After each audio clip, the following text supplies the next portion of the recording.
Israel and Hamas agreeing to a 24-hour extension of their Gaza ceasefire. Israel had agreed to extend the truce by 1 day for every 10 militant held hostages who are freed. The ceasefire, which began November 24 and was originally set to expire on Monday, has paused the deadliest fighting between Israel and Palestinians in decades. Israel has vowed to resume the war, though, in an effort to end Hamas's 16-year rule of Gaza. But it's facing mounting international pressure to spare southern Gaza a devastating ground offensive. Meanwhile, two gunmen have opened fire on a crowded bus station at the entrance of Jerusalem, killing some people and wounding others, according to Jerusalem police. I'm Charles de Ledesma. He played a key role in shaping the history of the United States and the world in the 20th century. Former Secretary of State Henry Kissinger has died. The BBC's Paul Moss says reaction is pouring in from around the globe. It's perhaps the mark of a true diplomat that Henry Kissinger's death has prompted praise from very disparate quarters. He once warned it would be provocative to let Ukraine into NATO, so Vladimir Putin today called him wise and visionary.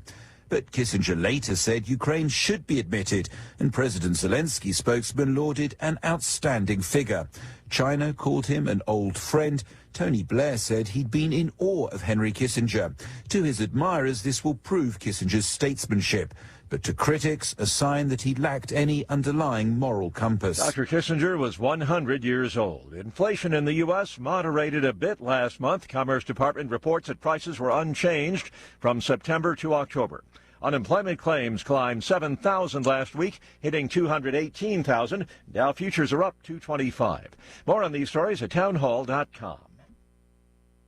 Diabetes, high blood pressure, anxiety meds, everyone's on them. If you're a 50-year-old male, maybe a bit porky, and you may even have type 2 diabetes, $1 million of term insurance may only cost you about $200 a month. Call Term Provider. Speak with Big Lou at 800-859-3220. Big Lou will find a term life policy for you even if you have type 2 diabetes, are overweight, or have high blood pressure. Term Provider has helped thousands of people like you who think they can't afford term life insurance. To buy $1 million of affordable term life for you, all you need to do is call Big Lou at 800-859-3220. Lou will make sure the scales are tipped in your favor. Call 800-859-3220. Big Lou will answer your call and work to fit you into a term life policy that you can afford. Remember, Big Lou's like you. He's on meds too. Call 800-859-3220.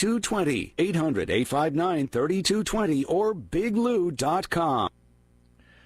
Prosecutors in New York City say an Indian national has been charged in a plot to assassinate a prominent Sikh separatist leader. 52-year-old Nick Gupta is accused of murder for hire and conspiracy to commit murder for hire. U.S. officials say they became aware in the spring of a plot to kill Gurpatwant Singh Panoon, who lives in New York and is pushing for the creation of a sovereign Sikh state in India. Panoon is considered a terrorist by the Indian government, and he alleges that India is paying hundreds of thousands to kill him. A spokesperson for India's External Affairs Ministry says India has taken the allegations seriously and is examining the issue. I'm Donna Warder. Ukraine says Russian missiles hit apartment buildings in eastern Ukraine's Donetsk region overnight. The strikes killed at least one person and buried families beneath the rubble. News and analysis at townhall.com. Electric vehicles have proven far less reliable on average than gasoline-powered vehicles. That's according to the latest survey by Consumer Reports, which found that EVs from the 2021 through 2023 model years encounter nearly 80% more problems than did vehicles propelled by internal combustion engines. Consumer Reports says EV owners most frequently reported troubles with battery and charging systems, as well as flaws in how the vehicle's body panels and interior parts fit together. The magazine noted that EV manufacturers are still learning to construct completely new power systems. Keith Peters reporting. Meta says it has found and disabled thousands of fake Facebook accounts linked to China that were used to spread politically partisan content in the United States before next year's election. The accounts disclosed today were designed to look as though they were run by everyday Americans. More on these stories at townhall.com.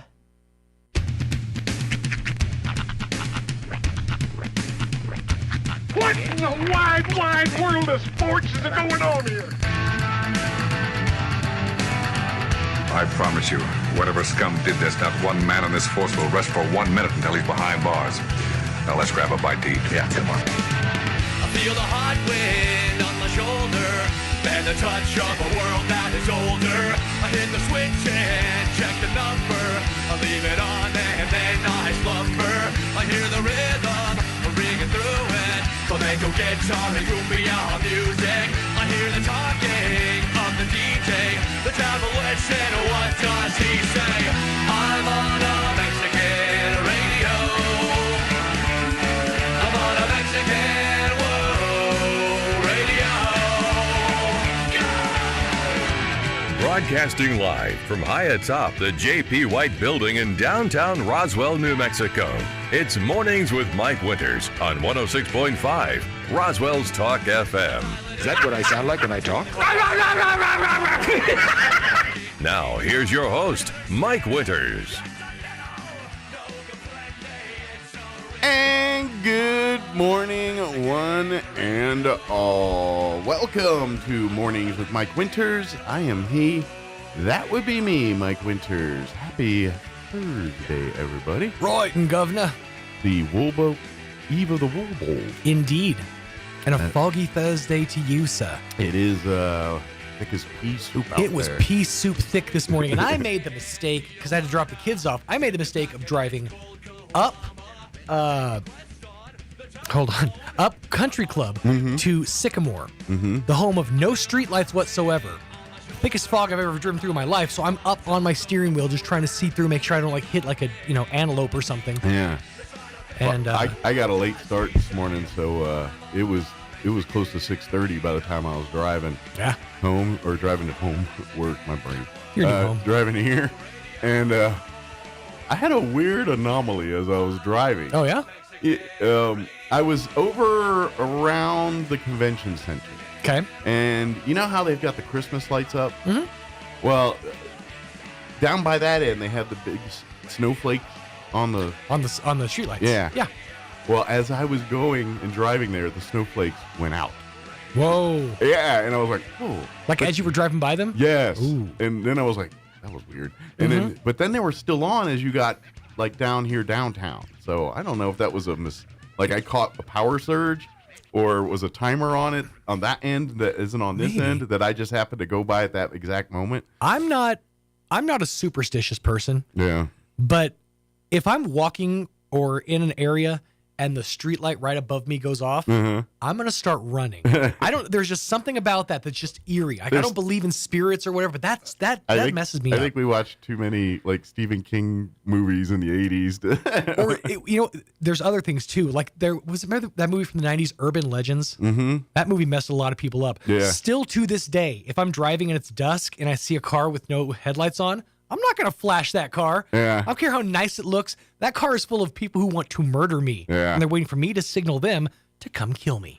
I had a kind of a resurge on a movie. Like I remember as a kid watching the movie Christine.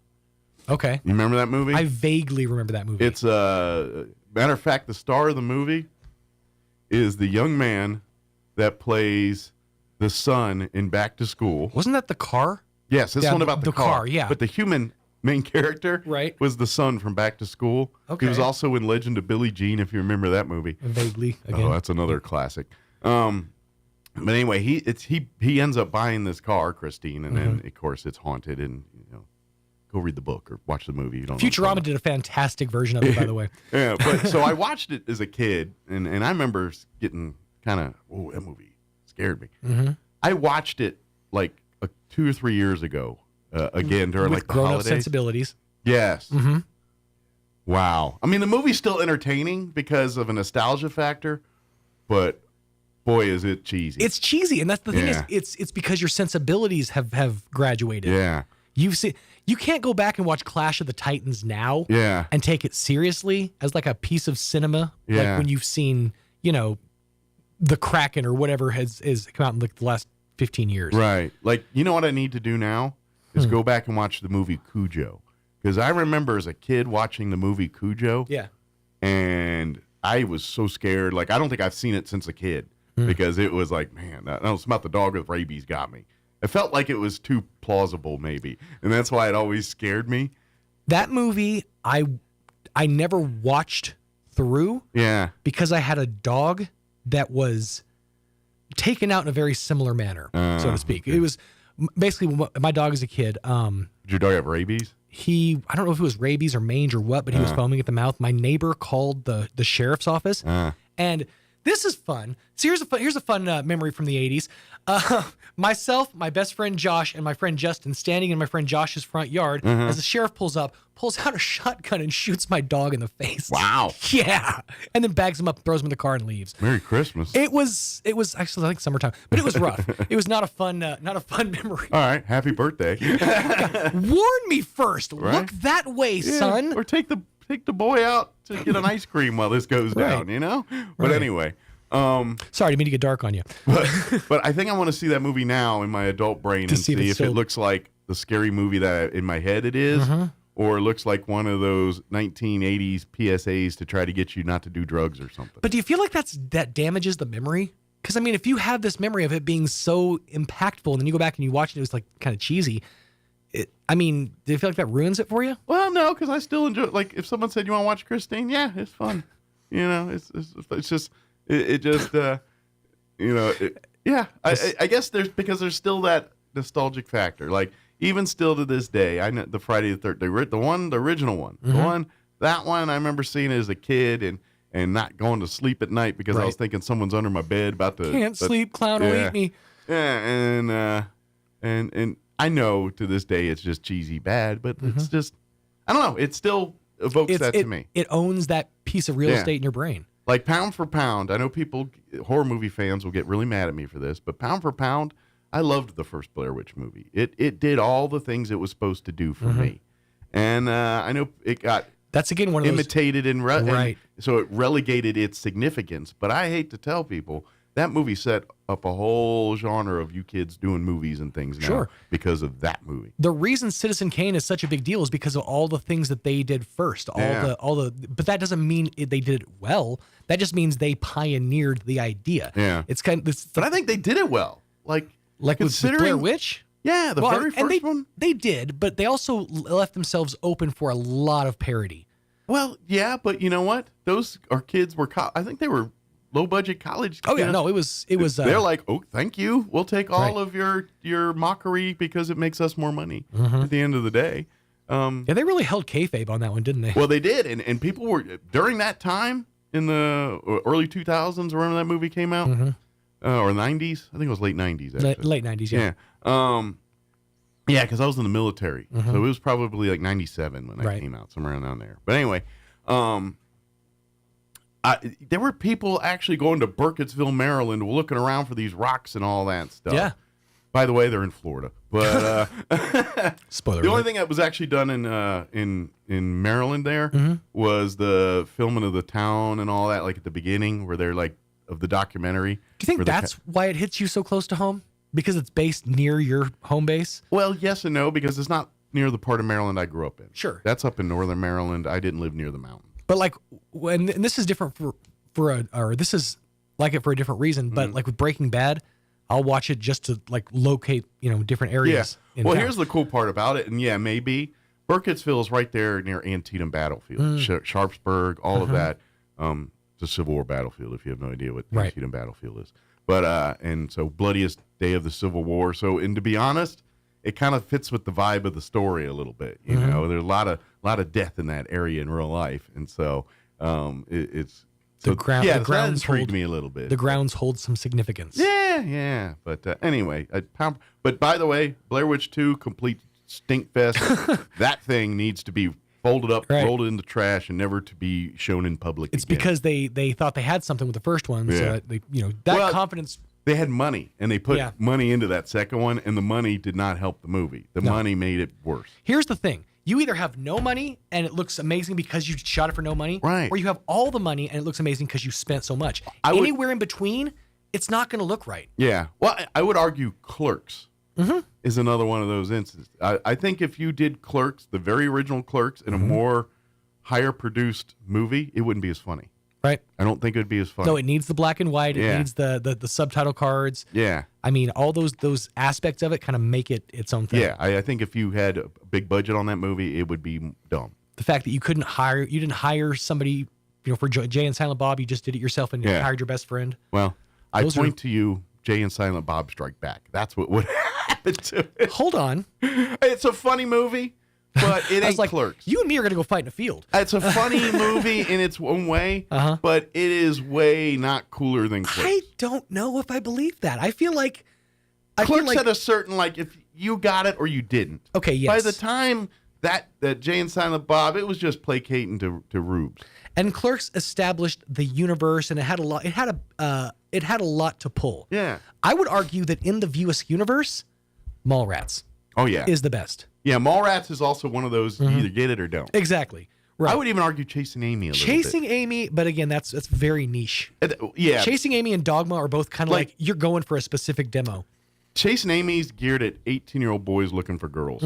That's what it's geared towards. But still funny nonetheless. Right. But it's got the crude 18-year-old boy humor to it. Yeah. But the Jay and Silent Bob Strike Back is funny because of what it does, which is pay homage to the rest of the and I loved it. I watch it. It's funny, but it's not Clerks. Clerks is a way cooler movie.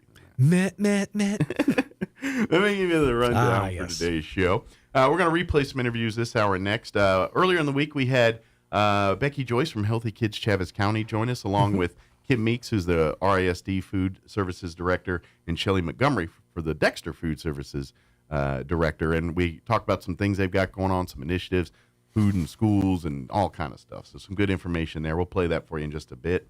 In the 8 o'clock hour at around 8:15, we had Sherry Calloway join us from the Salvation Army on Tuesday. The ringers are out. They've got their big come out for pancake breakfast the December 9th, the second. They do it the second Saturday of every month, and you get all you can eat pancakes and an omelet bar, and it's like $7. Dang. Yes. That's like Golden Corral levels of food for $7. And all of it goes back to Salvation Army. So you're helping a charity. You're getting a big old breakfast. Good luck finding any kind of breakfast like that for $7 in this world today. To be honest, I'm surprised they could pull this off. They're going to have to up their prices. Right. But anyway, take advantage of it. So we'll play that interview for you here in the 8 o'clock hour. Your profit margin makes a lot more sense when it's pancakes. When you're dealing with omelets, those are real ingredients. Eggs and meat and stuff. Yeah, absolutely. Crystal Noble will join us in the 9 o'clock hour from the Roswell Humane Society. Give us an update there, and I know they've got some needs right now, so we'll talk about that. Some the roof needs and all kinds of other needs. I was hearing, I think I saw a call out the other day. They were needing cleaning supplies and things like that. They're running low, so but we'll get an update from Crystal here around 9:15 this morning. Before we do any of that stuff, though, let's take a gander at your weather. It's foggy, but it's supposed to be like 62 and sunny today, so we'll see. I'm meteorologist Steve Hamilton with your Pecos Valley weather. We could get a few showers early today. We have a low moving through the area. Our afternoon high stays fairly cool in the upper 50s to low 60s, and the wind will be a little bit gusty. Clearing up a little bit for the overnight hours with a little lingering cloud cover. We'll drop into the low 30s, and then Friday looks sunny. We're back up to about 60, low 60s, and sunny for the weekend. That's your latest forecast. I'm meteorologist Steve Hamilton. Thank you, Steve. Currently 41 degrees and foggy. Act accordingly. Be careful out there. Allow yourself a little distance, a little extra time to get to work this morning. Humidity is at 96%. Winds are currently out of the south at 9 miles per hour. For today, believe it or not, they're saying sunny skies, looking at a high of 62. It's going to be breezy, though. Southwest winds 5 to 10 this morning, but they'll shift to the west and increase 15 to 20 later this afternoon. Tonight, partly cloudy with an overnight low of 34 degrees. Winds will be out of the northwest, 5 to 10 miles per hour. For you Friday, Woe Bowl Friday, and day one of Main Street's holiday weekend, too. Friday, sunny and 60. Winds will be out of the west, 5 to 10 in the morning, 10 to 15 by the afternoon. So I'm thinking kickoff should be, light jacket. It'll cool down a little bit, because kickoff's at 5. So it'll be a little chilly by by the time of the end of that game. So nice light coat probably. Friday night, they are talking mostly clear. Overnight low of 34 with southwest winds 5 to 10. Then looking at the weekend, Saturday, sunny, highs near 60. Winds will be breezy out of the west, 5 to 15 early, 15 to 25 miles per hour later in the day. Sunny on Sunday with a high of 63. And looks like we'll be in the mid to lower 60s for a good, at least the first half of next week. All right, it is 7:20. We're going to take a 2.5-minute break. Then we're going to play our interview with the Healthy Kids Chaves County and, of course, our food service directors for the RISD and Dexter schools. Don't go away. You're listening to Mornings with Mike Winters. Wakefield Oil Company is a name you can rely on with full service at the pump the way it used to be. You can expect service in just 15 seconds. They offer bulk fuel and oil services and even diesel exhaust fluid. Wakefield Oil Company will deliver to farms, ranches, dairies, the oil fields, and more with dependable service you can count on. So the next time you need service or delivery, go with the name that locals have trusted since 1983. Wakefield Oil Company, 311 South Virginia in Roswell. Let them earn your business. Hey, Freddie Sosa here. Are you tired of high interest rates? For the entire month of November, Richland has 1.9% financing for up to 36 months on all 2023 Buick Enclave, Envisions, and Encore GXs. We also have 1.9% financing on all 2023 Chevy Silverados. But even better, 0.9% financing on all 2023 GMC Sierra 1500s for up to 36 months. And don't forget, up to 25% of our inventory has Black Friday pricing. We also have the largest used car inventory in southeastern New Mexico. So rush on down to Richland Motors at 2601 West 2nd in Roswell. From morning runs to playing with grandkids, taking part in activities brings great joy to our lives, but it can also come with injuries. And for those in physically demanding jobs, the daily grind can wear on muscles, bones, and joints and lead to acute and long-term disorders. If you're suffering from an orthopedic injury, let our Artesia General Hospital specialists help. The sooner you address the root cause, the sooner you'll be back to living life in motion. Learn more at artesiageneral.com/orthopedics. Rosa, have you decided where you're going to college yet? There's so many choices. I'm still not sure. Well, I've decided to attend the University of New Mexico. It's the only Research One university in the state. It's the flagship, and their academic programs are among the best in the nation. The University of New Mexico? Can I still apply? Of course. UNM is New Mexico's best university, and residents of New Mexico get preference in admission. Apply now, and we'll attend UNM together. The University of New Mexico, New Mexico's University of Opportunity. Apply today at unm.edu. First American Bank is committed to supporting small businesses in New Mexico. If you need a loan, mobile banking, or treasury management products, we're here to help you succeed as your business resource and, as always, your trusted partner. First American Bank, your community bank since 1903. Equal housing lender.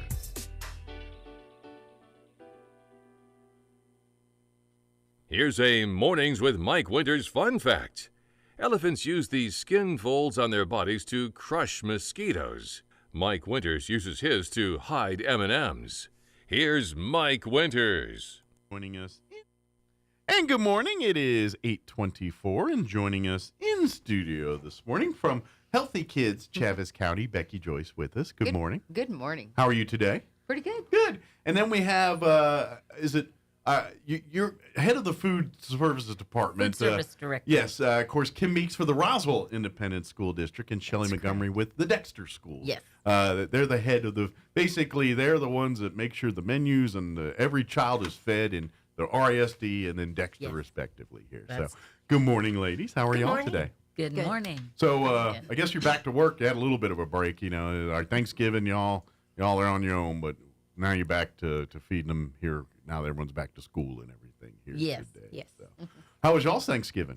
Very good. Busy. Great. Busy. Do y'all get to not cook and make the rest of your family cook on That's that what day? I try to do. I'm about to say, you'd be like, look, I do this. This is what I do. I just do this all day. For Thanksgiving, I don't want to cook. I want to watch football and sit on the couch, and you all do the cooking. Exactly. Great idea. Great idea.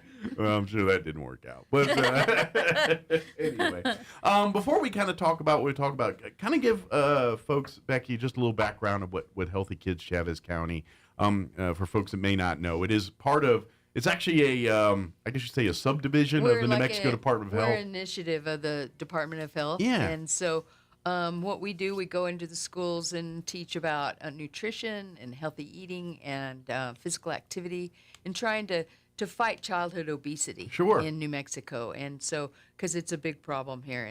And with the help of these ladies and their programs, we work closely with them. Yeah. And also just go in and we have some great programs, 5210. We encourage healthy fundraisers, physical activity like walk and bike to school, and also the Walking Wednesdays. Sure. And so things like that to kind of keep kids active and eat healthy. Yeah, kind of remind, and then of course with you guys in your respective districts here, you're really behind a lot of the new initiatives like where your food comes from and things like that. So you guys have done a lot more, both school districts, in farm to table stuff. We're getting food that was grown and raised locally here that are now in your school lunch menus and things like that. Our New Mexico grown. Yeah, New Mexico grown, and even to the point where certain grades and things are growing a little bit of their own stuff in schools and incorporating that into the lunch menus and everything else here, and that's where you guys have really come in over the last, both school districts really, kind of the new way of serving food to kids in schools, the way it's done. It's way different than what we remember and in our younger days and stuff. Food comes from a lot of different places. Well, no kidding. Kim's school has a few of her schools have gardens. Yeah. And in Dexter, we will be receiving. We got a grant that we're going to get pretty soon, hopefully, that we are going to get a greenhouse. Good deal. And so we're going to be working with the kids to grow stuff in that greenhouse. Yeah. So kids are learning that food doesn't come from the grocery store. Exactly. I mean, it does, but not originally. Exactly. And I love all that. Plus, it gets to the point where they understand what's in their food and seeing a little bit of that. And I'm guessing you guys see success because, let's face it, kids and eating vegetables and things like that, that's usually a little bit of a fight. But when the kid's part of the process of growing it, raising it, I'm guessing they're a little bit more receptive to trying it. Yes. If that makes sense. Yes. Is that something you guys see? A lot of that. It's like, hey, if they're growing their own, I'm going to at least taste it. Yeah, zucchini or whatever it is, they get to try it and hopefully decide that vegetables are okay. Over the years, since 2010 when the new federal regulations came in and we started offering them more vegetables, the first group of kids, it was devastating. But now they are used to eating, and they will ask for more vegetables. So that's good. It's coming along with. Yeah, it's making it to the point where it's, I mean, don't get me wrong, we're still fighting the fight of the candy and everything else, and the diet, when we were kids, the word like diabetes was never in a child's vocabulary. No. You know what I mean? It's almost commonplace, which is scary. Especially for kids. One thing when we get old, and it's like we had a good run. But when they're kids getting diabetes and things like that at that point, that's when we need to take a look. It's like, what are we putting in our bodies? What are we doing here? And that's where you guys have really kind of stepped up to say, let's get the kids more involved in where their food comes from and understanding how the food is, and not just opening a box and throwing it into the microwave and saying, here's dinner. Exactly. Yeah, that's what I love, and for you guys to get back into that. And here's something else that folks don't realize: these are the two women you can thank in the summer when you're trying to look for breakfast and lunch for your kids during the summer and all that. These are the ladies, obviously Kim here in Roswell and Shelley and Dexter respectively here. But when you have those back to school or after school programs, these are the ladies that do all of that. So you can thank them for feeding all the kids of Southeast New Mexico almost between the two of them here. And a couple other fine folks too.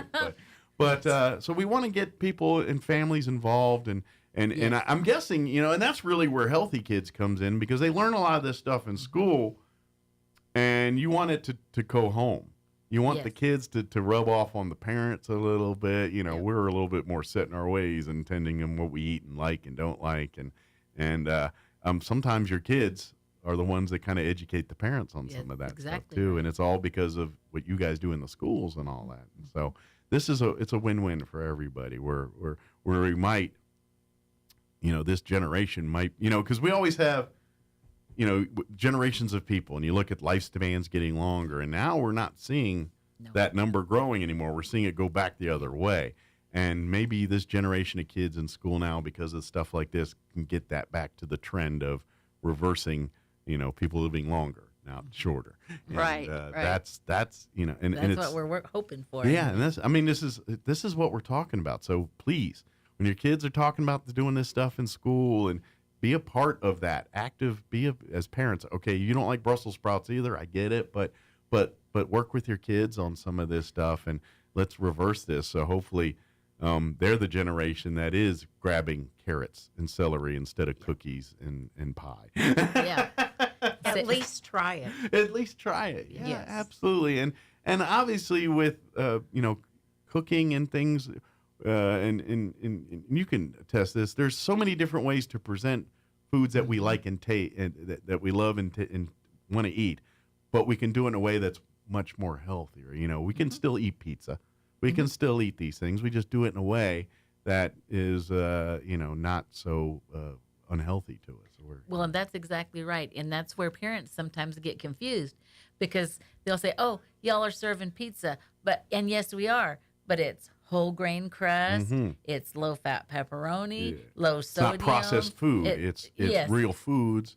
And it's the nutrients, lower calories, Mhm. all of those things are different than what you just go to the store and buy or what you get at Absolutely. Pizza Hut. Yeah, we live in a world that we're paying for convenience. And, Oh, yes. and you really have to do your homework when it comes to reading packaging and things at the stores. And unfortunately, people our age, we're kind of duped in things, and so we're not trained to look for that kind of stuff. Right. We're hoping our kids are a little bit more adept at that kind of thing. And when they see some of the marketing, Mm-hmm. like low fat, and I'm like, well, what does that really mean? Let's see what low fat means here. It's like, okay, lower fat, but it's 10 times worse than 10 other things. Yeah.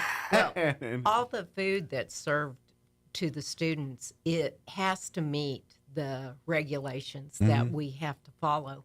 And so it is healthier food. Absolutely. Well, yeah, it's a strict guidelines, and that really forces you guys to be creative too, because let's face it, you got to make food that adheres to the strict nutritional, but at the same time, it's got to be something kids will eat. Because if not, yeah, exactly. Because if not, you could lead the horse to water, but you can't make them drink. And if you put all this healthy food out, but if it just goes from the tray to the trash can every day, then what are we doing here? Exactly right. Well, and they work really hard to make that happen. And I think it's a misconception for lots of people that assume that it's sugary breakfasts and things like that. But they have to meet standards that they go by. And so, and they work real hard at it. And we have two of the champions right here in our own little area of southeast New Mexico. And so I think they have some important things to talk about today. I know we're kind of getting on philosophy here, and I need to let you talk a little bit about what you actually got going on. But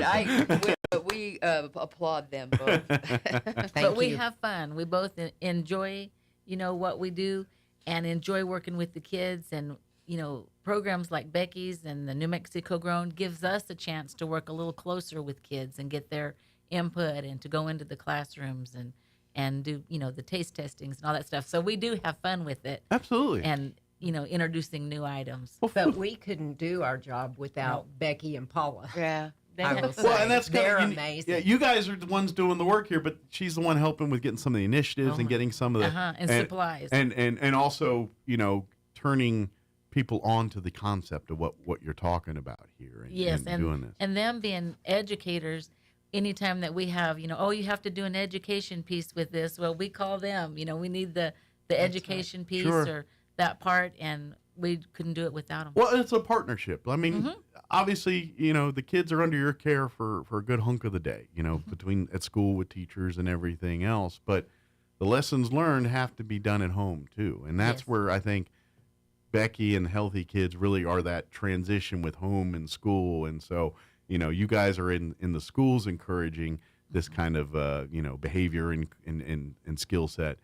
She's a big part in helping it translate it to the home to where, okay, we eat healthy at school, but then we go home and flaming hot whatever. And we try to teach that. And then when we have some programs that go both ways, that we try to send messages home to parents, because you can talk to the kids till you're blue in the face, but it has to happen at Yeah, home also. absolutely. And so, anyway, they do a great job, and Thank you. We appreciate y'all. Yes, Good we deal. do.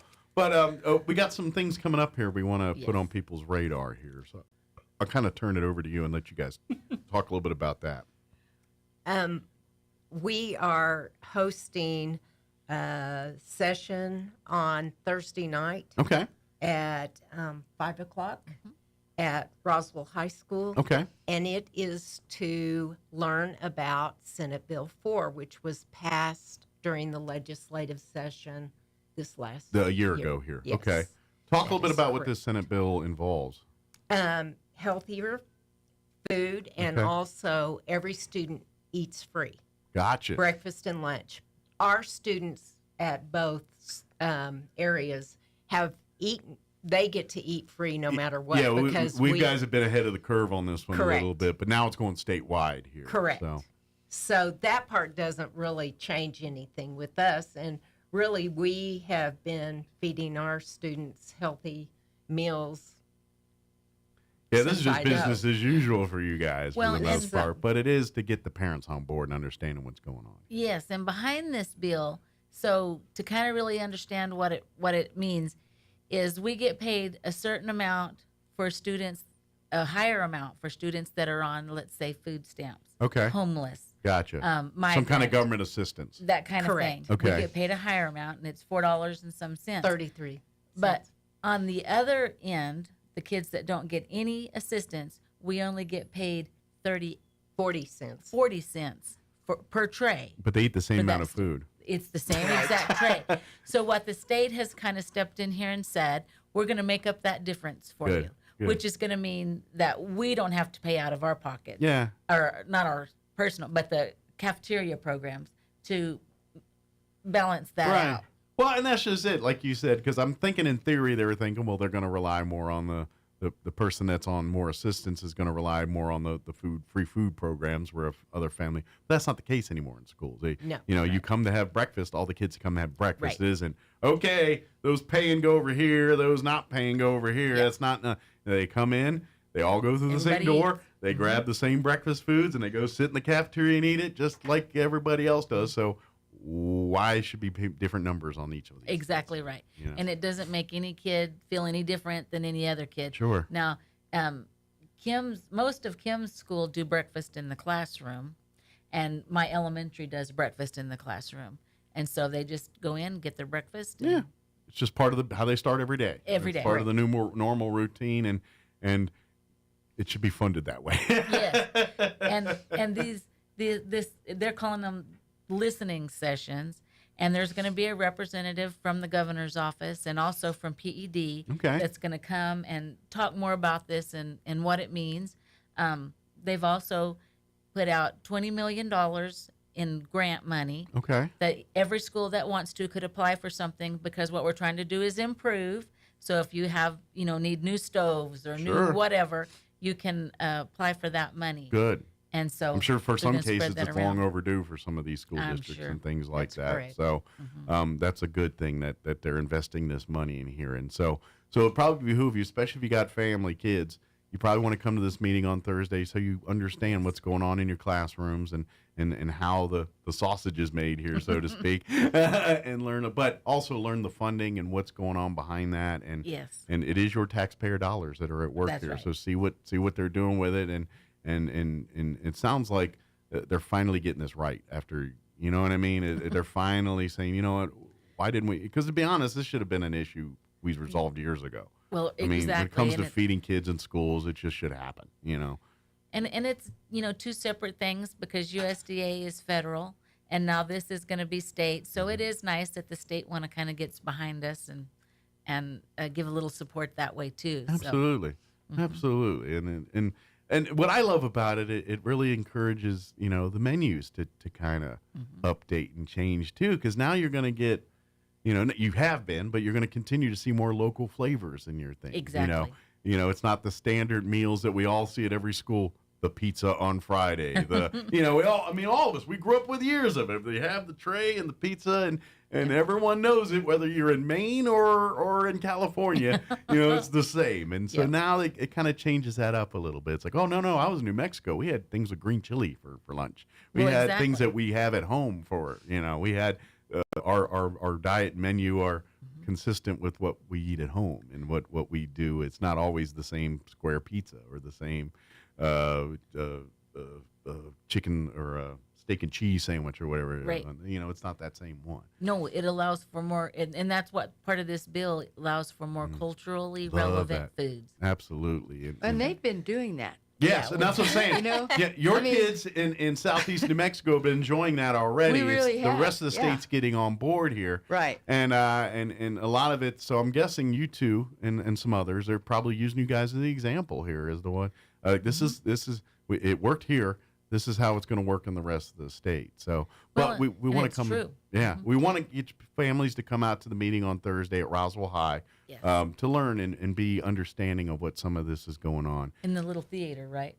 Yes. You'll be in the little theater there at Roswell. Put it this way, just follow the herd. They'll tell you where it's going. I don't think there'll be any basketball games quite yet there. So, so I think you'll be the only crowd in town at Roswell High that night.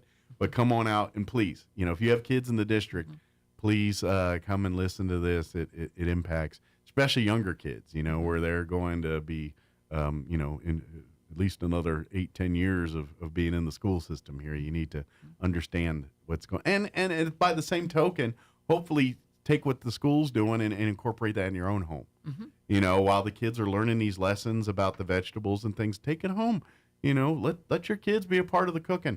Let them help cook dinner and help plan the menu and do some of that kind of stuff. That's what we're hoping here is they learn this in school and then it rubs off at home and then everyone's benefiting from this. So what other parts of that Senate bill are there that were going to be discussed? I'm not as familiar as you all are about that. Well, this is sort of the rulemaking process for this bill. Okay. So the bill was already passed. And now they're coming back and they're kind of doing the rulemaking part. The details of the bill. Yes, in a little more of the details. And that's kind of what they want to discuss. And they're having these listening sessions all across the state. They've already had one in Farmington. Okay. On the 21st, they had one in West Las Vegas. Okay. And on the 28th of November in Rio Rancho. The 30th is going to be at Roswell High here in Roswell. And Wednesday, December the 13th, it's going to be in Las Cruces. Okay. And December the 14th, they're going to do a virtual statewide listening So session. if you can't make it Thursday, you might want to check out the virtual one. That way you can at least, I get it, life happens, and if you're busy on Thursday, you're busy on Thursday. But maybe tune into the virtual one here, and that way, if you can't do, or by all means, do to both. Come out Thursday and then see what the rest of the state's thinking on the virtual version here too. So because I imagine things that are discussed in say Farmington or Las Cruces maybe aren't the same as what's being talked about here. Well, that's exactly at Roswell. right. So. In the different areas of the state, down here where we are is more of a food desert than some of the other spots, and so we've even got some questions about the local grown. Sure. Because how far is that going to go? Because it's we're being required to spend more money on local grown. Well, I imagine, too, there's also some obstacles, like what happens when the farms don't have the crop that they were hoping that year. That's life. Sometimes the weather don't cooperate and there ain't as much crops as there usually do. So how do we overcome that? What's our backup plans? Right, What's and their cost to get it from Albuquerque to here is a lot more, than out from Graves Farms. Yeah, so, let's face it. The reason this probably wasn't done this way is because, quite frankly, it is more expensive to do it that way. But we're all saying the juice is worth the squeeze here. It's like, sure, we can get cheaper, lesser foods to you quicker, but what are we doing to our health and overall, what are we setting the table for in the future? We're sacrificing health for convenience, and we need to stop doing that. We're seeing the negative impact of that now. So it's time to say, okay, how do we do the healthy logistically without breaking the bank and doing it at the same time? And this is what we're talking about here is how do we get the logistics here? What happens when Farm A doesn't put out the crops that we were hoping? Where does that come from, that makeup? And that's where these listening sessions and all that's kind of vetting that out right now. Well, exactly. We also use a large portion of the money for our New Mexico grown beef, raised beef. And the kids can taste a difference. USA beef packing. Nice. Yes, they're amazing. Nice. Well, this is great. And what people don't understand is the state gives us this money, and so does the federal, but they also tell us how to spend it. Right. So we Lot of strings. Lots of strings. And so we can't they won't let us spend it on delivery charges, for example. So, it's kind of like we're all trying to do one thing, but at the end of the day, the rules are still hamstringing us on doing it the way that we know should be the right way. So it's time to let's fix these rules to make it so. Sure. Yes. If we need to do something that way in a pinch, we do it. But set the table for let's get the fresh produce and the logistics in place to get it where it needs to get to in the hands that it needs to get to, and that the people that have the hands that it goes to have the proper resources to get it to where it needs to be into the bellies and our of these USA kids. beef is right here local. I mean, Correct. down near East Grand Dexter. Plains? Yeah. Or East Grand Plains. Yeah. Absolutely. So that's handy. Yeah. And That's and very helps well in handy. your shipping. And the beef has been amazing. It's excellent. Sure. Excellent. And then, of course, Graves Farms that we absolutely love. Absolutely. Yeah, they do. You'd be surprised at how much produce and foods come out of our local farms that go in your kids' stomachs at lunch here in Dexter, Roswell, wherever, all southeast New Mexico. It's an amazing good thing, and I hope to see more of that. Even Graves Farms had a problem this year. Gophers moved in overnight, and they had to replant some of their stuff, and that pushed it back for us a little bit on when we could start supplying our kitchens. Something as little as a gopher can mess up the whole works, right? But come to the informational meeting on Thursday. Yes. What time is that again? 5 o'clock. 5 p.m. It's going to be at the Roswell High there in their little theater. Yes. Come. You don't have to RSVP or anything. Just come. There is a RSVP link. Okay, we'll if you'd leave like it to. with you. All right, good deal. But please come and make plans to attend, especially if you have children in the district. But even if you don't, you want to learn where the food, because let's face it, this all translates into the homes and things too, because I'm going to guess if we get this figured out in the schools, this will translate to other things, including our homeless, how we serve them, and maybe we can use some of these same methods to get food to them as well. That's too. all included. Yeah, you know what I'm saying? It's all part of the big picture here. So please come and let's face it, we want to know what your kids are eating. You want to, we always talk about giving your kids freedom to make decisions and all that, but you got to give them good choices to make those things. And it starts with this food. And to be honest, I feel like myself, I just grew up in a time where I'm a little cheated about this, because I grew up in a generation where they taught us about, the value meals and there's a reason why people my generation eat pretty bad, because we were taught different, and food pyramids and, 4 food groups and all this. And now, that's all outdated stuff. But unfortunately, our brains still work that way a little bit. And, you always hear the thing, you can't teach an old dog new tricks. You can, it's just hard. But if we can get in the young and now and do it now and set the table, then the next generation already have that. And we're not talking about these kind of things. They've got the tools, they've got the understanding, and they've got the desire and the ability to do that, whether it's start their own gardens or be more cognizant of what they put in their bodies and where they get their food from, and understanding that, there is a cost for getting, sure, maybe a little cheaper at the beginning when you bought the box thing as opposed to the fresh thing. But when it comes to the health of your body, that fresh thing's going to put you on this earth a lot longer than what you're eating out of that box. And that's the message we need to get to understand people. It's like, not 2 vegetables are the same sometimes, depending on how it was raised, where it came from.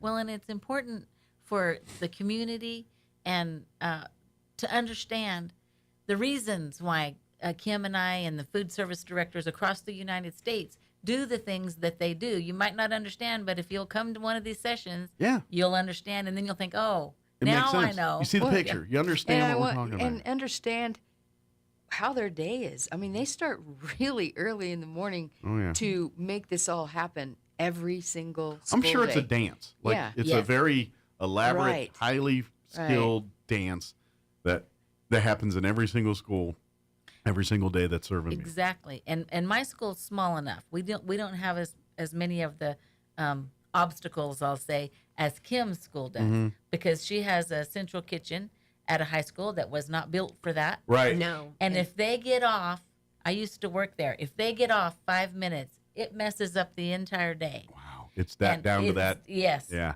And And- it's yeah. And they send out over 4,000 lunches each day. That's amazing. And that's not including breakfast. That's amazing. And that's why I always tell you, that's why these after school and summer programs are such a big deal, Mhm. because the logistics they do on a daily basis. And, oh, by the way, we're going to continue that during the summer, which, okay, the volume may not be quite as big, but it's still impactful. I know in Roswell alone, there's 6 or 7 different locations each summer that Oh, you yeah. got to manage. Right. Dexter, you've got, I 3. think, 3 different locations and at 3 different times, which means that's a whole nother dance you have to juggle. So you would think they'd want to take the summer off and spend it with their kids and grandkids, but no, they're spending their summers feeding your kids and grandkids because we can't do it during the week. So please come out to these meetings, understand what's going on, and I would hope there's some families that see this and see what's going on and want to embrace it, support it, and make it the standard here, and get involved with, talk to your food workers at the schools. They would love to have the families, get more involved and do that kind of stuff, because all these initiatives we're talking about and things all started because parents and families get into support and help do that kind of stuff. So good deal. Is there anything we need to mention here before? I can't think of. I know I anything tend else. to get winded and then sidetracked and things like that, but I always just want to sink the point home that this is Right. good work. This is the stuff that makes changes in our community. Well, and These are if the you have things that- questions, just like talking to your city council or Yeah. anything else, if you have questions about it, you've got to come to these and voice your opinion or ask your questions. Absolutely. So that it kind of clears things up. And they're here to talk to you and answer those questions and make it clear what their job is like. And you know? at the end of the day, we're talking about the one thing we all love. Everybody loves food. Everybody That's loves it. right. It might be the same kind of food, but everyone on this planet loves food. Yeah. And so let's find the best for our kids and for our generations, expose them. That's just it. We always hear the things, I don't like Brussels sprouts. Well, it's because they didn't get exposed to it, or it was already presented to them in a negative connotation. Yep. Like, I don't like them, but you might. Here's these nasty Brussels sprouts.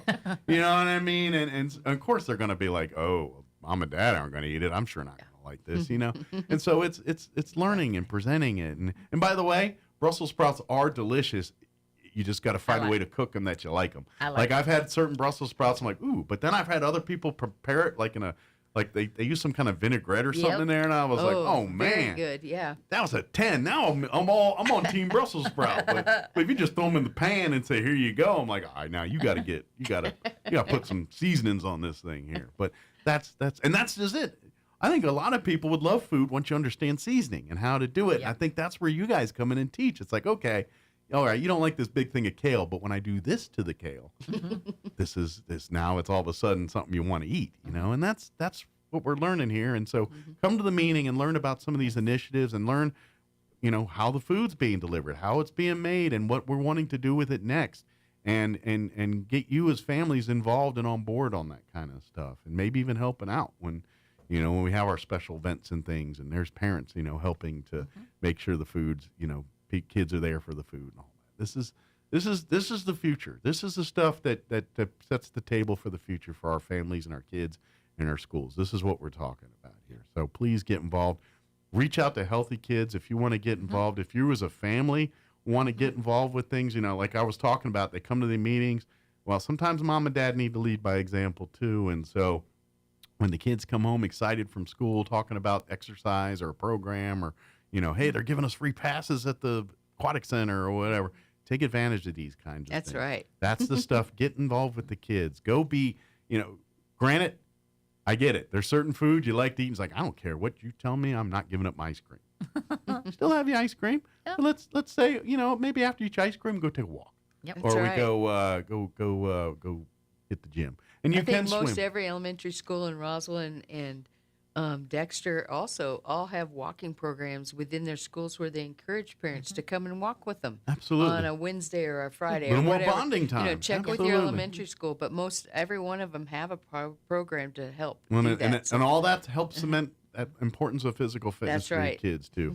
Even if you as a parent were like missed some of those meetings, you want to make sure your kids are instilled with that stuff. So get out there and do that stuff with them. So please reach out. Healthy Kids Chaves County has a Facebook page. You can like and follow it. They're always sharing updates and things from not only the school districts but our any Parks other and Recreation, all sorts of things that all stuff. over. So if you're looking for ideas on how to get your family out and involved, I'd highly recommend you like and follow Healthy Kids Chaves County Facebook page there too. If they, of course, come out to the meeting Thursday again, 5 p.m. at Roswell High in the little theater there. Bring your questions with you. If you have any other questions, don't hesitate. I know you guys have Facebook and all that, or go to the district website, look up the food services, Give us a call. and Kim or Shelly be happy to get you more information about any of that kind of stuff. So, good deal. Did we get it all, ladies? I think we did. So. Awesome. Well, thank you guys. you. I'm sure you got some meals to get ready, so you probably need to get out of here because 8:50 and there's the dance is going on right now. For sure.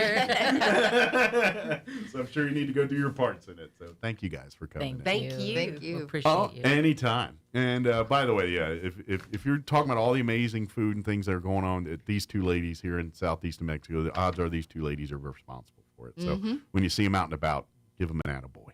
Thank you. It is 8:56. Let's go ahead and take a quick break before news. Don't go away. In that Amber Alert that was issued over the long holiday weekend, New Mexico State Police put out the alert for 2-year-old Lilith Ellis on Saturday after the girl was somehow involved in a shooting ordeal in the 800 block of Cannon Street in Artesia. Police said they believe the girl had been taken by 54-year-old Ricky Ellis and that he should be considered armed and dangerous. The name of the person shot and wounded is still not known, and details on where the girl was found are also not being disclosed. However, public court records do show Ricky Ellis filed a petition for custody of the child on November 20th, claiming he needed to protect the girl from her mother, whom he described as in need of mental health assistance. 2 election contests in Chaves County are headed to an automatic recount.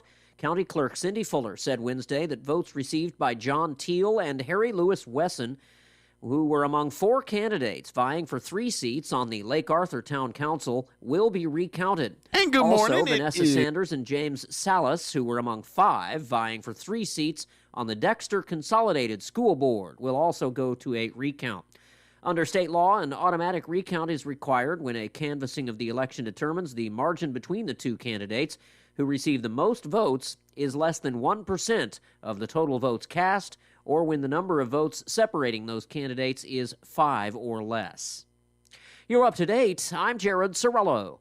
It's time for the Chaves County Sports Report. A late arriving score from Tuesday night. The Goddard Lady Rockets started off their season with a victory in Anthony, New Mexico by beating the Gadsden Panthers 34-28.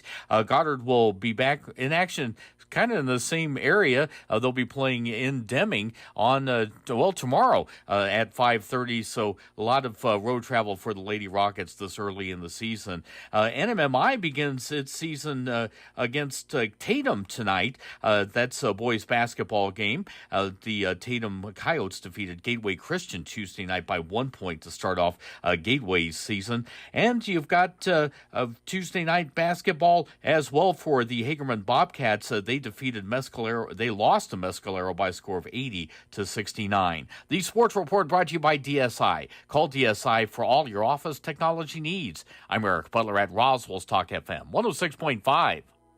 Let's face it, guys. We're living in times where the truth is becoming more suppressed and censorship is increasing at an alarming rate, especially on social media platforms. It's Clyde, and I want to tell you about a safe and secure digital playground we put together just for you. It's aftermath.media. You get access to thousands of Ground Zero archives and podcasts, along with our private social media groups with your basic membership starting at only $7 a month. Each subscription includes tech support, access to the RSS feeds, along with our own chat room and Telegram channel. In addition, the premium membership includes research study groups, webinars, a document and movie library, a live video stream of Ground Zero, a monthly Zoom chat with me, and other bonus content. Be sure to check out our yearly specials as well. Sign up today while you're thinking about it. Sign up at aftermath.media. Again, that's aftermath.media.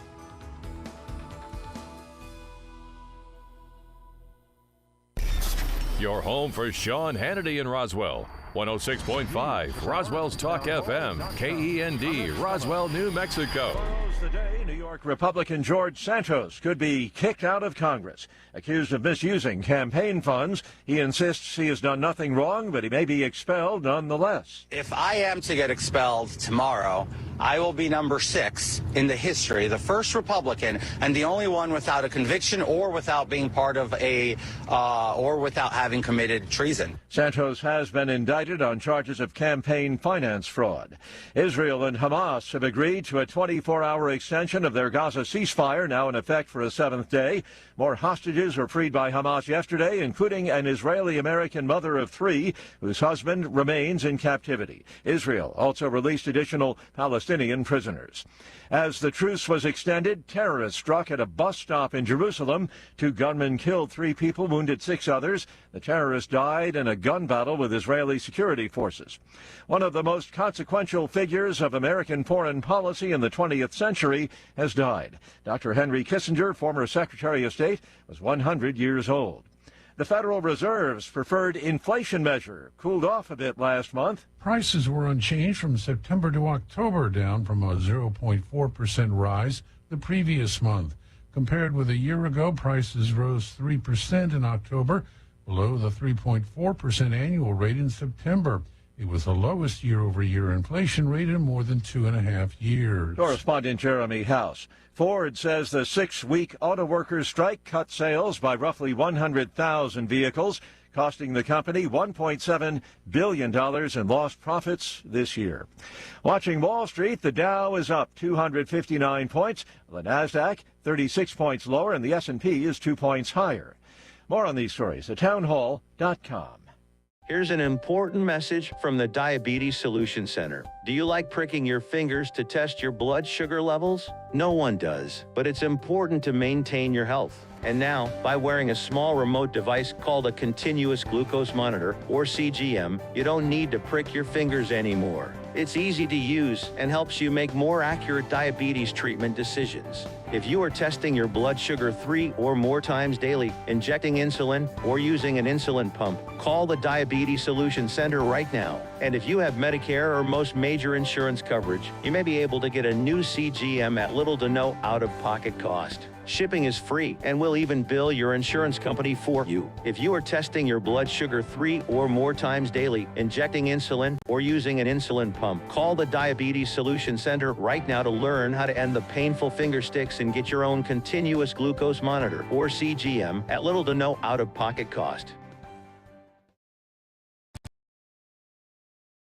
Targeting an American military vessel launched by Houthi rebels in Yemen has been shot out of the sky. The U.S. military says a U.S. Navy destroyer, the USS Carney, shot down a drone launched from Yemen in the southern Red Sea. U.S. Central Command says the drone was launched from a Houthi-controlled area of Yemen and was heading towards the Carney, which was escorting other ships at the time. There were no injuries or damage to the ships, but it's the latest in a string of threats from Iranian-backed Houthi rebels. The shootdown comes a day after an Iranian drone flew within 1,500 yards of the USS Dwight D. Eisenhower aircraft carrier as it was conducting flight operations in international waters. I'm Lisa Dwyer. Somalia's maritime police force stepping up patrols in the Red Sea. It follows a failed pirate hijacking of a ship in the Gulf of Aden. That happened earlier this week. News and analysis at townhall.com. Well, this is what you call a close call. We're learning more about an airport near miss earlier this year. The Austin, Texas air traffic controller who cleared a FedEx plane and a Southwest Airlines flight that used the same runway says he couldn't see the Southwest jet because of thick fog, and he thought it would take off quickly, enough to clear the runway for the FedEx plane. But that didn't happen. Fortunately, the FedEx pilots saw the Southwest jet at the last minute and aborted their landing, averting a disaster by about 100 feet. The NTSB made the details public Wednesday and will likely determine a probable cause for the incident next year. Ron DeRockstra reporting. Japan has suspended its own Osprey flights after a U.S. Air Force Osprey based in Japan crashed into the sea during a training mission this week. Tokyo is also asking the U.S. military to stop all Ospreys operating in Japan, that is, except for those involved in the search for victims of the crash. More on these stories at townhall.com.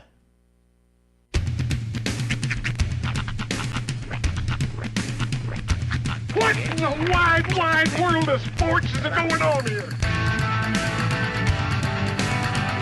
I promise you, whatever scum did this, not one man in this force will rest for 1 minute until he's behind bars. Now let's grab a bite to eat. Yeah, come on. I feel the hot wind on my shoulder and the touch of a world that is older. I hit the switch and check the number. I leave it on and then I slumber. I hear the rhythm ringing through it. Flamenco guitar and cumbia music. I hear the talking of the DJ. The Javelin, what does he say? I'm on a Mexican radio. I'm on a Mexican radio.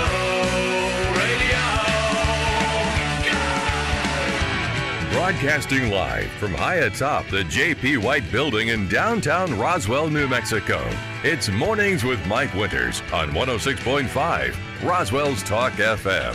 Is that what I sound like when I talk? Now, here's your host, Mike Winters.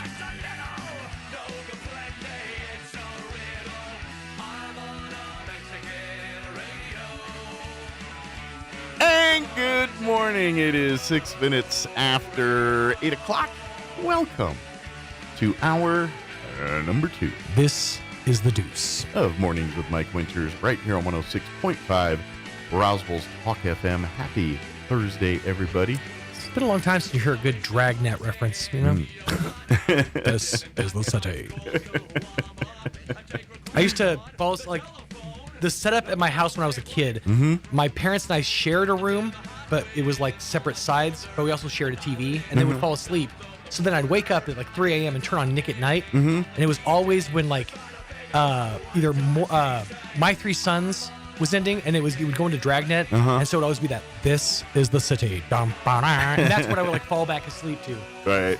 I remember catching the old reruns of Dragnet and My Three Sons this day.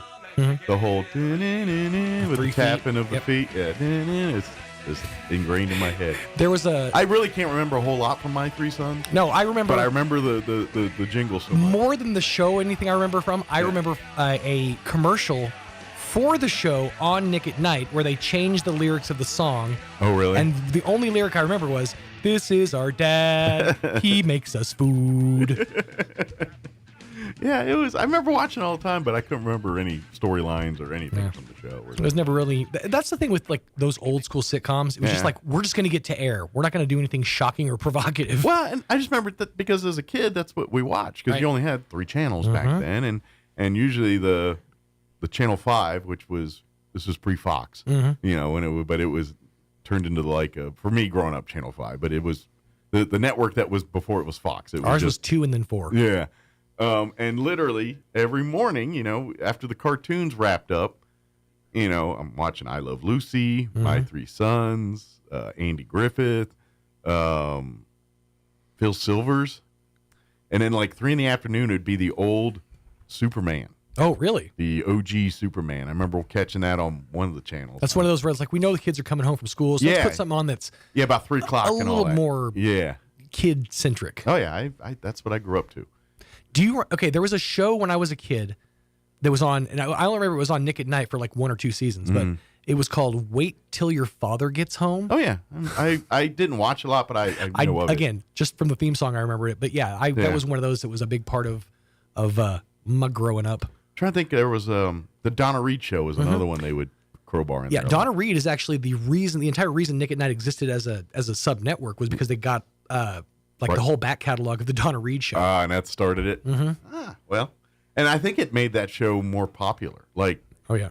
Like, like of all those shows, I don't remember it being as big. I mean, I could be wrong At the time. but like when Nick Knight kind of resurged it seems like it got a bigger following. Well, I tend to confuse Donna Reed's show with the Patty Duke show, which is completely different entirely, but it's just, female lead named show. They tend to blend together. Yeah, and then I grew up in the 70s watching the Donna Shore show, which was like a talk show, which throw that into the mix. And was it Donna or Dinah? Dinah Shore? Maybe it was Dinah Shore. I don't remember. I'm just thinking of dinosaurs. I just remember the maybe it was Donna. I don't know. I just remember seeing it as a kid in the afternoons. So we're good. Yeah, we have a full slate for you. For this riveting conversation. Hour of the show. But the Superman was the one that always stuck in my head because I remember going home to Grandma's and she wouldn't let me watch it in the main TV room because she's watching her stories. And like I remember, like at noon she would fix lunch. That's when the stories, between actually it was 11. It was the 11 o'clock stories. No, I'm sorry, 1 o'clock. Was she? I'm trying to remember what would be on at the time. So like Young and the Restless. Yeah. At 11 o'clock, it was either The Price is Right or one like Young and the Restless or something. And then there was like I think your news at noon, and then one was like Guiding Light or something like that. But like when she was making lunch, she'd make me sit and watch the stories and report back. All of that. So. It's so weird how like just little things stick out in your head as those just memories. Like I remember that the Young and the Restless followed immediately after Price is Right in my network region because it would end, a Mark Goodson television production. And then you hear ding, ding, ding, doo, doo, doo, doo. It was always that haunting Young and the Restless theme song that stuck in my head. Dun, dun, dun. Oh, I know it. I know it. My grandma watched Young and the Restless, Guiding Light, As the World Turns. Those three were staples. Like the one my wife watches now or doesn't. Days of Our Lives. She never watched that one. Really? That was never in her. I was thought Days was hers. No, that's Kim. Oh, that's what. But not my grandmother. Okay. My grandmother, As the World Turns, Guiding Light, Young and the Restless, and then. For a hot minute, there was one called Capital that was on at like 4 p.m. She watched that one. Here's where I trigger some people who are my age. For like a brief, no, not even a brief stint, for like a good solid decade, there was one back in the like 90s to 2000s called Passions. I kind of remember that one. I kind of remember it. It kind of looked like a Red Shoe Diary intro. Yeah, I kind of remember that one. Young boy remembers things like that. Again, it's weird what your brain decides to hold on to and what it just decides to throw away. Yeah, just like yesterday we were talking about those commercials. There was a few that I didn't share all on here that I just remember. Now I snort glass. That's right. I still don't share them on there. No. But, let me give you the rundown for this hour of the show. We're going to get you up to date with the weather here in just a second. Then here in a few minutes, we're going to be joined by two of the Roswell Police Officer Association members, actually the Prez and the Vice President here. Scott Wren and Gino Baselli will join us here, and we'll talk a little, finances. People, people need to know how the sausage is made sometimes, and what it takes to get there, and just how it's done. So we're going to talk a little bit about finances and kind of the money situation here, which we all kind of it's that necessary evil. Well, it's kind of that redheaded stepchild in the corner no one wants to talk about. Right. But we know it's there. Yeah, nobody wants to talk about how things are paid for, but we probably should. And I don't even know why redhead stepchild's got the raw deal. That's just how the saying goes. You know, I'm like these poor redheaded stepchild. I know, you gotta feel bad for, not only do they have that dealing going for them, like the bad connotation, they also don't have souls. I mean, that's it's such a hard life for them. You're gonna get got by a bunch of redheads one day, and they're gonna come and say, "You're the no soul guy." I'll be waiting for you on a sunny day at high noon in a field. They're like, "They have sunscreen. Bring your SPFs." All right, it is 8:14. Let's get you up to date on the weather. I'm meteorologist Steve Hamilton with your Pecos Valley weather. We could get a few showers early today. We have a low moving through the area. Our afternoon high stays fairly cool in the upper 50s to low 60s, and the wind will be a little bit gusty. Clearing up a little bit for the overnight hours with a little lingering cloud cover. We'll drop into the low 30s, and then Friday looks sunny. We're back up to about 60, low 60s, and sunny for the weekend. That's your latest forecast. I'm meteorologist Steve Hamilton. Thank you, Steve. Currently 41 degrees here in Roswell. Humidity is at 96%. Winds currently out of the south at 9 miles per hour. I know it's foggy and a little overcast at the moment, but allegedly it's supposed to be mostly sunny today with highs reaching 62 degrees. We'll get breezy this afternoon out of the southwest, this morning 5 to 10, but increasing out of the west 15 to 20 for this afternoon. Tonight, partly cloudy with an overnight low of 34 degrees, west winds 5 to 15 miles per hour. Friday, sunny and a high of 60. Winds will be out of the southwest 5 to 10 in the morning, 10 to 15 for the afternoon. So I think if you're going to be out for the Wool Bowl or coming down to Main Street Friday, weather should be pretty nice there. Mostly clear Friday night, overnight low of 34 with west winds 5 to 10. And then just looking at the weekend here real quick, sunny on Saturday with highs near 60. Winds will be breezy, 15 to 20 for the afternoon out of the west. And then sunny on Sunday with highs in the low 60, 63 there. All right, it is 8:15. We're going to take a 3-minute break, and then we'll talk with the gentleman from the Roswell Police Officers Association. Don't go away. You're listening to Mornings with Mike Winters. You've heard of a Four Seasons room, but have you heard of a Four Seasons window? Jennifer here from Trustmark Roofing and Windows. It might surprise you to learn many windows are built to handle only the cold or only the heat, but not both.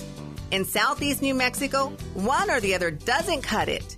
That's why Trustmark windows are built to handle our Four Seasons climate, the scorching summers, the bone-chilling winters, and everything in between. Special glass coating blocks extreme UV rays, a stout frame prevents warping from the extreme weather changes, and insulated glass is like putting your home in a giant styrofoam cooler in the winter and keeps cold out and warmth in. And in the summer, it keeps heat out and cool in. For our Four Seasons weather, get Four Seasons windows. Call today for your no-obligation spring window assessment, 575-755-7663, or visit TrustmarkRoofPros.com. Trustmark Roofing, we put people first. It's back and bigger. It's going to be intercepted. And even better. And has Beeman open, and he's got it. There's a dump pass for another touchdown. The XL Energy Wool Bowl is back Friday, December 1st in Roswell, New Mexico. New Mexico's only college football bowl game below I-40. Food trucks, kids zone, pregame concert with Will Bannister. Purchase tickets now for only $5 at woolbowl.net. Big O Tire's biggest Black Friday sale is here. For a limited time, get unbeatable savings on the tire brands you know and trust, plus savings on brakes, oil changes, air filters, and more, all with multiple financing options tailored to you. These savings won't last. Make an appointment online at bigotires.com or stop in today. Big O Tires, the team you trust. Roswell Honda has knocked the stuffing out of the prices. Like a new 2024 Honda Civic Sedan for 3.9% for 48 months. A new Honda CR-V Sport Hybrid, leased now for just $369 a month. 2024 Honda Ridgeline 0.9% for 36 months. Or a new 2024 Honda Accord, now 2.9% for 48 months. Plus, no payments for 90 days, and super low monthly payments make this truly a November to remember. So don't be a turkey. Trot on down to the November to Remember sales event, on now at Roswell Honda, 2177 West 2nd. As part of the ongoing effort to keep the roads of New Mexico safe, we would like to share a list of things you should never attempt behind the wheel of your automobile. Texting your friends, wrestling your friends, eating a sandwich, making a sandwich, hugging your kids, buckling your kids, brushing your hair, brushing your teeth, flossing your teeth, adjusting your seat, rubbing your feet, reading the paper, using a shaver, applying makeup, You get applying the to point. college.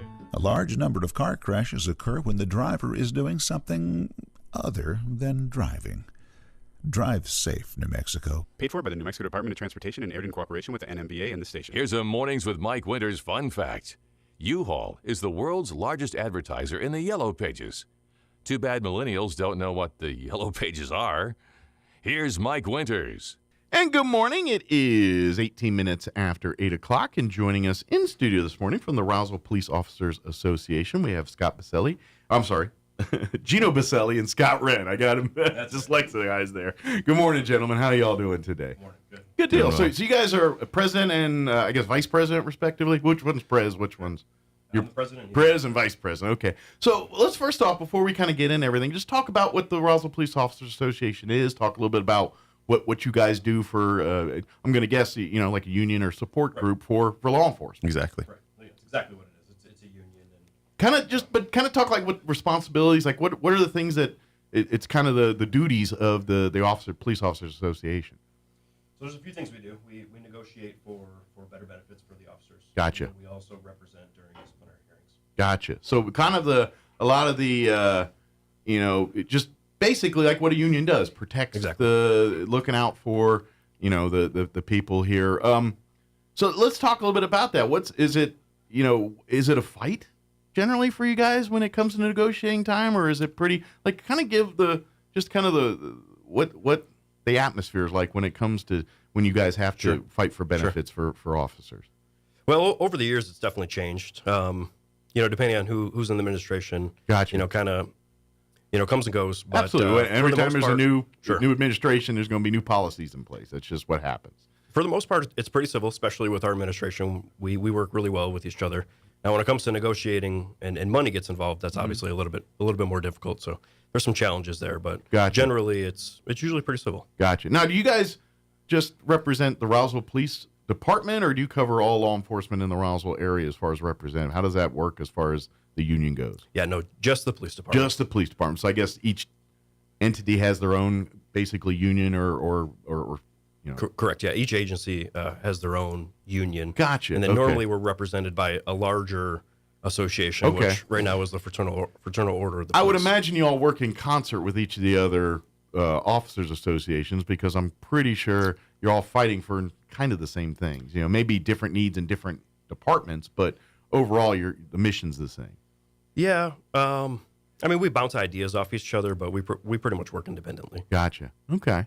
Oh, that's how I'm just kind of getting the feel of how that kind of works. If it's kind of like a, one bit, because you kind of look at like you look at other organizations like an American Legion or something. Yeah, they're all independent, but at the end of the day, they're all kind of an umbrella of one big thing. Right. Yeah, it's similar, very similar. Gotcha. Very good. Okay. So let me ask you, what's the challenges you guys face here at the RPD right now? Is everything kosher right now, or are we having some negotiating? Kind of give the lay of the land of what you guys are dealing with right now. So our biggest challenge right now, and something that we're focusing heavily on, is retention. And It's not a new challenge. It's something that has been a problem within the police department for over a decade. This is a global thing, or at least a country thing, right? I'm guessing the world we live in, and you're seeing the light that they're trying to paint officers in, especially a couple of years ago. I imagine that's a plight that every law enforcement agency in the country is dealing with right now, just because of the nature of the world we live in. Yes and no. Roswell is unique. It's I've always called it a little city with big city problems. Sure, that's true. You're right. We're the biggest little city. We're internationally known, but we have a town of roughly 50,000. And kind of remote. We serve a pretty large population, for the size that we are. Sure. And the size of our department. I've been here for going on 13 years, and in the 13 years that I've been here, we've been fully staffed one day. Wow. That's that's it. And let me ask you, obviously that's a big problem here, and obviously the city recruits, markets, tries to do all that stuff. But is it more than just doing that? What's the fix there to try to get for the retention? Is it making these benefits better, making the incentives for police officers to actually want to stay? Because let's face it, any human being, most people join law enforcement because they want to serve, and they're going to serve. But anytime, they're only going to do that so far until, because at the end of the day, I'm going to guess their priorities are themselves, their family, and that's what they want to take care of first. And if they can't do that here, they're going to go somewhere else and do that. Yeah. Law enforcement is a calling. There's no doubt about it. Sure. And one thing I always say is nobody becomes a police officer to get rich. Right. You're not trying to fatten up your bank account, but there's a certain risk, right? In Roswell, a pretty serious risk that your officers take, and there's got to be compensation. There's got to be quality of life. So are you guys losing basically other agencies because they're just paying better? Is that really the problem you guys are running into 100%. Right now? It's like, hey, we try to dangle carrots, but our carrots aren't good enough because you're just not giving us the money or whatever, or investing the what we need to invest to maintain and keep our officers on our streets. And just to give you an idea of how bad it is, gotcha. Over the last decade, we've hired over 200 officers. And right now we're sitting at about 94. Wow. We're slotted for 104. And so, you know, and to bring that a little bit more recent, in the last 3 years, since January of 21, we've hired 43 officers. And so that just gives you a little bit of idea of how bad the retention is. And when you talk about solutions, I think money is the most obvious solution. Sure. The quality of life, the community would be the second. Right. You know, whether officers enjoy working where they live. Sure. And so that's kind of changed over time. You know, back 10, 12 years ago, we used to recruit heavily from Michigan, which both of us were recruited from Michigan. Originally from Michigan, both right. of you guys. And so we had a lot of people So you leaving. Lions fans or... It's hard to be, but yeah. Yeah. This I'm a year, Commanders fan, dude. I've been doing 20 years of... Yeah. Oh, boy. I know you're paid. Yeah. But you're losing that well, basically? Well, you know, back when we were recruiting from Michigan, we would lose for a little bit different reasons. You know, because we would come from, it was a culture shock. We'd come down here and we would get our experience because the competition was so high in Michigan, and then we would want to go back. Sure. You know, and some of us stayed. But now, you know, things have changed, and we're hiring for more local candidates. And so that reason is really no longer there. It's mainly compensation right now, and all these other agencies in the surrounding areas are paying much better.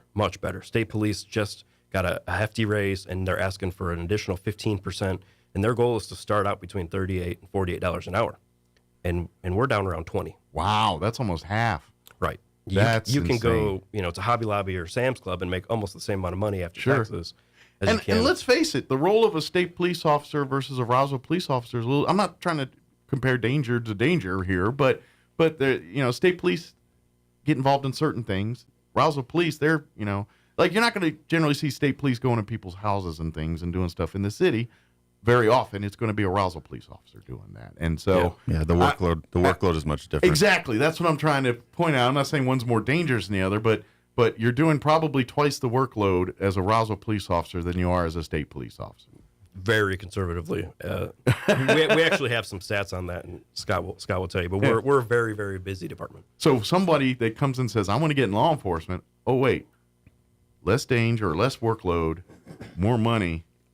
Or exactly, you know, and a lot of people, it doesn't take a rocket science to figure out maybe I should go the way with more money and less work. Right, I could work over here and make a couple traffic stops. Absolutely, and make $10 an hour or more. Yeah, it basically, you guys are already, you know, you're already on third down where everyone else is playing them from first down. You know what I mean? That's kind of where that puts you guys. I mean, it doesn't take a genius to figure that one out. You know, we all know human nature and especially if the work environment, as far as, you know, I'm sure that they have camaraderie and great group of people in the state police too. And so if the office environment is the same, then you're going to go with the guy with the money and the less, you know, more benefits, less commitment. Better equipment, better training. Yeah.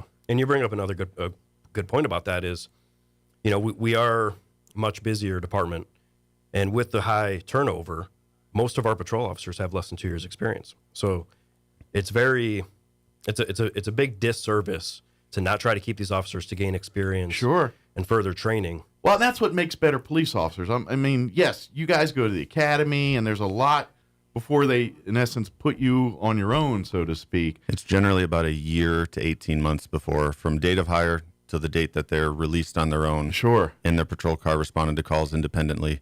So they get ample training, but still, you can't replicate even in the best of training environments what an officer sees on a daily basis. Experience trumps all. Yeah, that's what. So the officer that's got 2 years of experience, that's going to help a little bit. But the officer that's got 10 years of experience is probably going to be a little bit more educated on what's going on in an environment and be able to handle a little bit better because, well, experience. It's practice. You know what?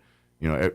Joe Montana didn't become Joe Montana from sitting on a couch and then suddenly said, I want to be a quarterback one day. It's hours and hours of doing it. The general rule of thumb is about 5 years of experience for your average officer before they can comfortably get thrown into a situation and be able to handle it really well. And that's why officers, like when you come on a scene and there's something going on, and usually more than one officer, because especially if it's a newer officer, you're going to make sure, hey, let's get the experience to back them up and make sure everything goes the way it's going to go. That's in essence why you always see, if there's an incident that, there's several officers rolling up, it's to back each other up and to, again, some of that's mentoring the younger and showing them, okay, we're on a murder scene here. This is kind of, because hopefully, the ideal thing is you don't want your officer seeing a lot of those kind of things, because then things are bad. But and as a citizen listening, it doesn't matter what kind of call is.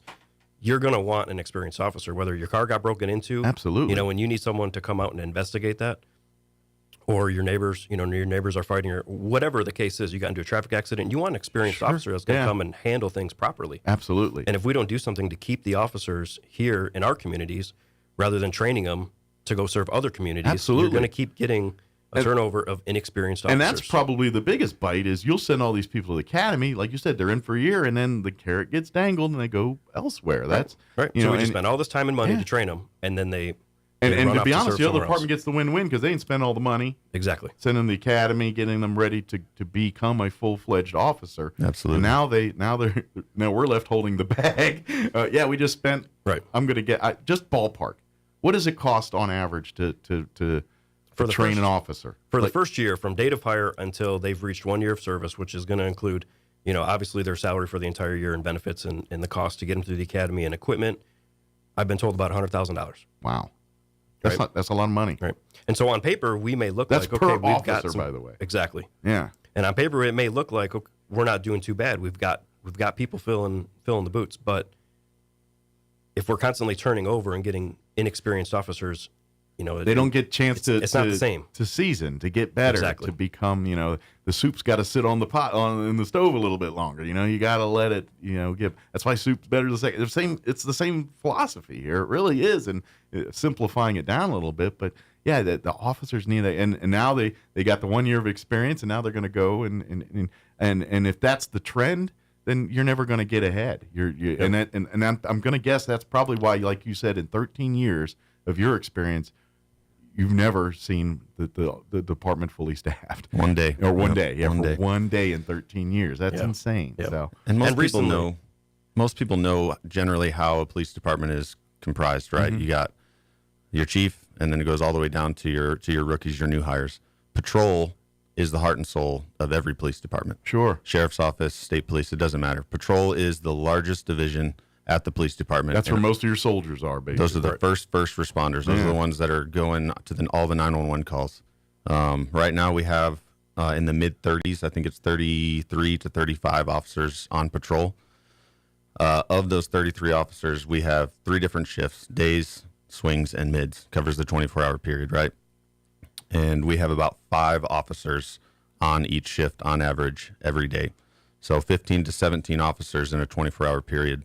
And just from January to October of this year, we've responded to over 42,000 calls for service. Well, and I mean, I'm just hearing these numbers, and I'm not an expert on what it takes and all that, but to basically have 17 officers protecting a town of 50,000 on a given day doesn't seem enough to me. And that's about 5 at once, right? Not 17 all right. All that's in a 24-hour period. Exactly. But and right now, there's probably a half dozen police officers or less, or less, on the streets doing their job right now. That sounds scary to me. It's call to call, and the calls stack up. Right, we got pending calls. Right.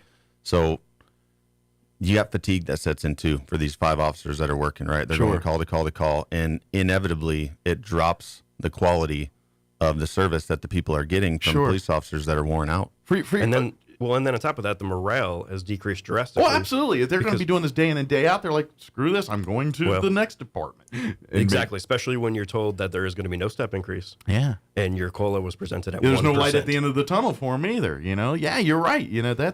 That's, and to be honest, I'm going to guess that's where most, like when you got the young officers that, they expect in 10 years, I'm going to be paying more money. I'm going to have a few more stripes on my sleeve.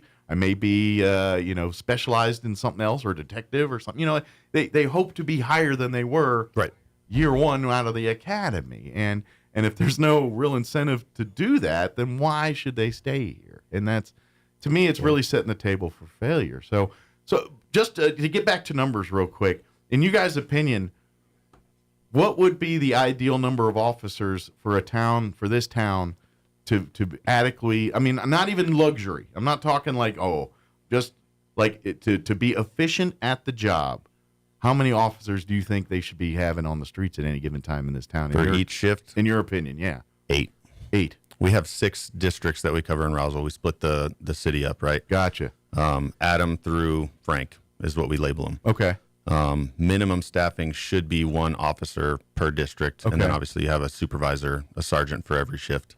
If you had 8, you'd be able to cover all 6 of those districts and then have 2 ranger officers that are kind of roaming around assisting the other officers if one district is busier than the other. So you're probably guessing on a given day we're 40 to 60% overstaffed on every shift. Yes. Just ballparking here. I'm not giving exact numbers. And of those numbers, we already talked about 60% or more of them have less than 2 years of experience. And that's 2 years of experience from the date of hire. Sure. So the first year, 18 months, which we're means talking it maybe stretches 6 months of street sergeants experience. and your leaders, quote unquote, stretches them thin because guess what? When there's an instance and you have inexperience there and you need someone to kind of, help navigate through that, it's the sergeants that are rolling up to take care of these things. And if there, if there's 2 situations going on at a given time where both need assistance, we can't split the sergeant in half. What are we going to do?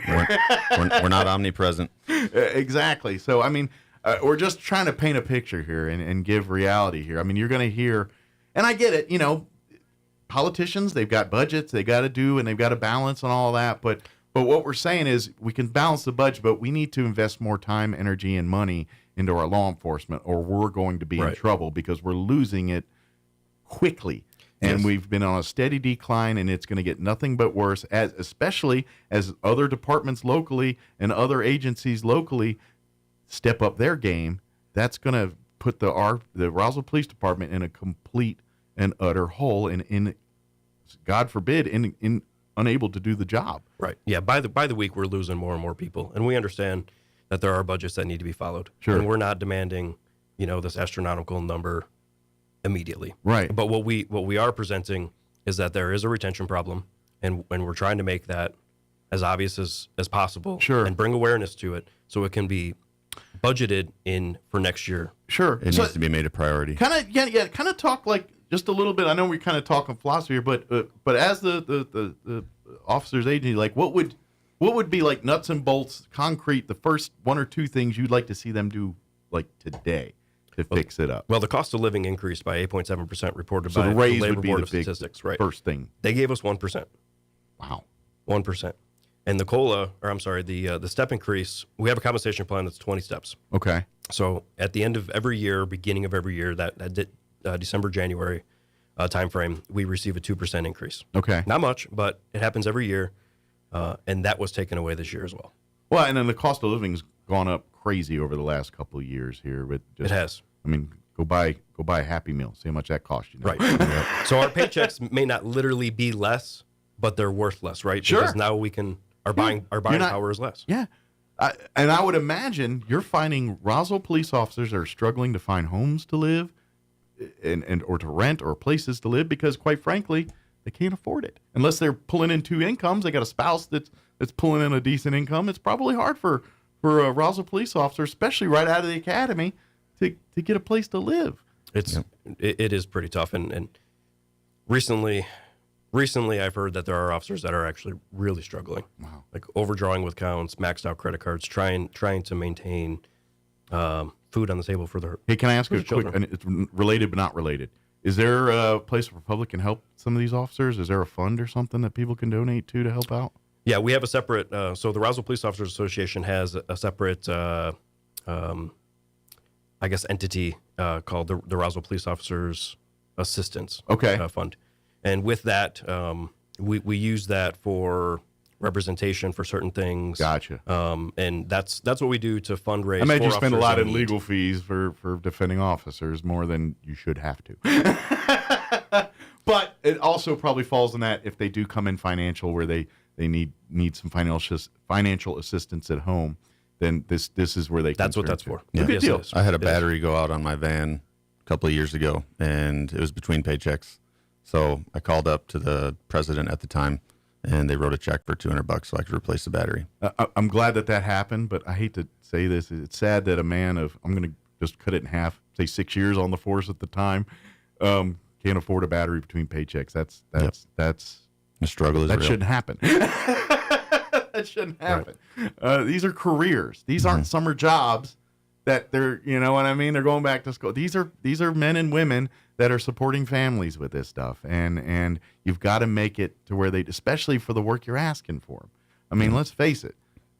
I've been a one-income household for 13 years. I got 3 daughters and a wife who stays at home and takes care of the family, and it is extremely difficult to make ends meet. I would imagine it's next to impossible. You're probably getting very creative in ways to make the ends meet here sometimes. The good Lord always provides, but it's a struggle day to day for sure. So please, is there like a website that folks can go to donate, or to help, or a Facebook page or something? Yeah, Facebook page. Yeah. Okay. Roswell Police Officers Association on Facebook. Very good. Look that up, like and follow it, and then if you have it in your hearts, it is the season of giving here. Let's see if we can, while we're all helping and collecting food and clothing items for our less fortunate, let's also remember our police officers and see if we can I think the main thing, because their expenses are going to get just as big, or they got Christmas just like everybody else got Christmas. Well, for a chance to get something out of that, we have a raffle going on, and we're halfway through it.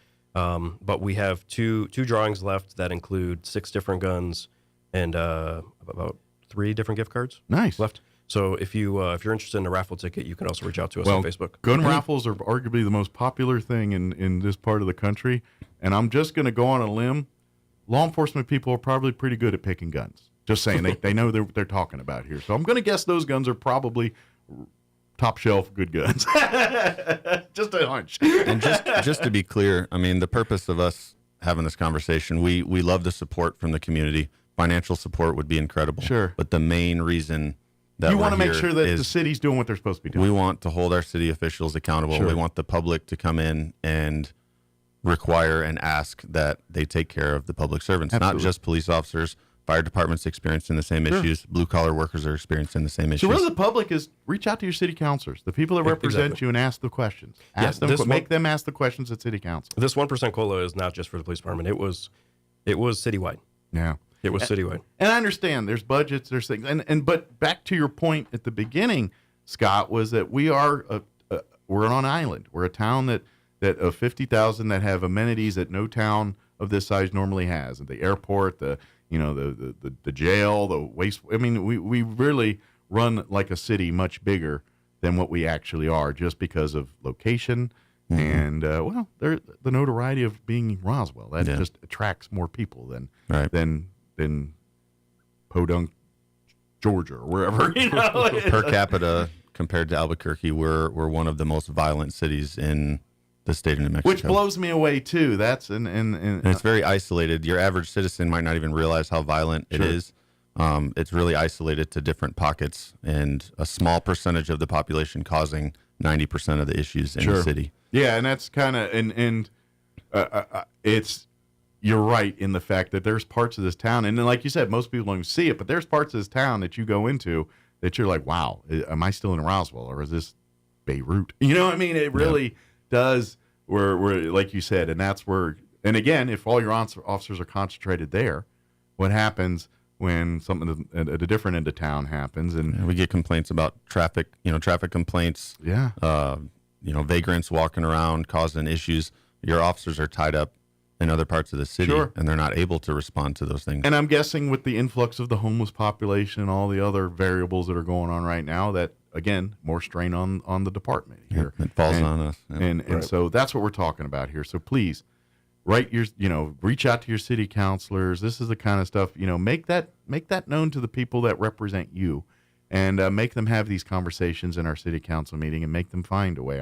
I know you guys are probably there every meeting, lobbying and doing doing trying what you can for the officers you represent.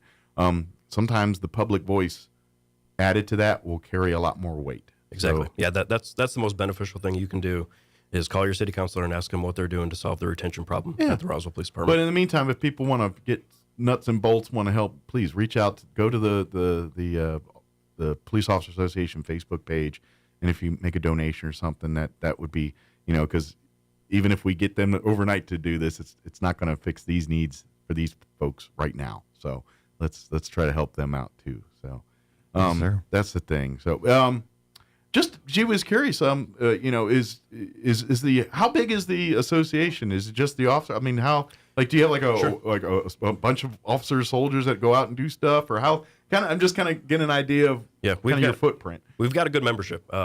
So the association is sergeants and down, so sergeants, detectives, and officers. Okay. So you have to have some experience in law enforcement before you can be part of it? No. Okay. Not quite. Okay. It's the bargaining unit includes officers, detectives, and sergeants, detectives, and officers. Okay. So above that sergeant level, you're excluded from the bargaining unit. Okay. Lieutenants and up are not in the bargaining unit. Okay. They still reap the benefits of the negotiations. Gotcha. When things are negotiated for, it still affects them, but they're they not kind a of part have of a it. foot in both worlds, so it's kind of best to They're more leave them the out of the administration conversation. Makes sense. Right. Yep. You want the soldiers, the ones that are that makes sense. So it's like you don't want the fresh out because you want the experience to represent. But again, when you get higher up in management, you start riding that foot in both worlds. Yep, so exactly. You got to play a little Switzerland here, and can't. You can't pick a side sometimes in that. So you leave them out of that equation so they don't have to. That's probably a good thing. But I was just kind of curious. I mean, I didn't know if it was like a thing where you have like meetings every week or monthly or whatever. We're pretty organized. Yeah. Good deal. Excellent. How many officers are part of the association right now? Just between 40 and 50. Depending on the week of about half the department. It was probably bigger in days when there was more officers. Well, I would probably say 90% of the eligible officers to be part of the union are part of the union. Which There's makes very sense. few that don't.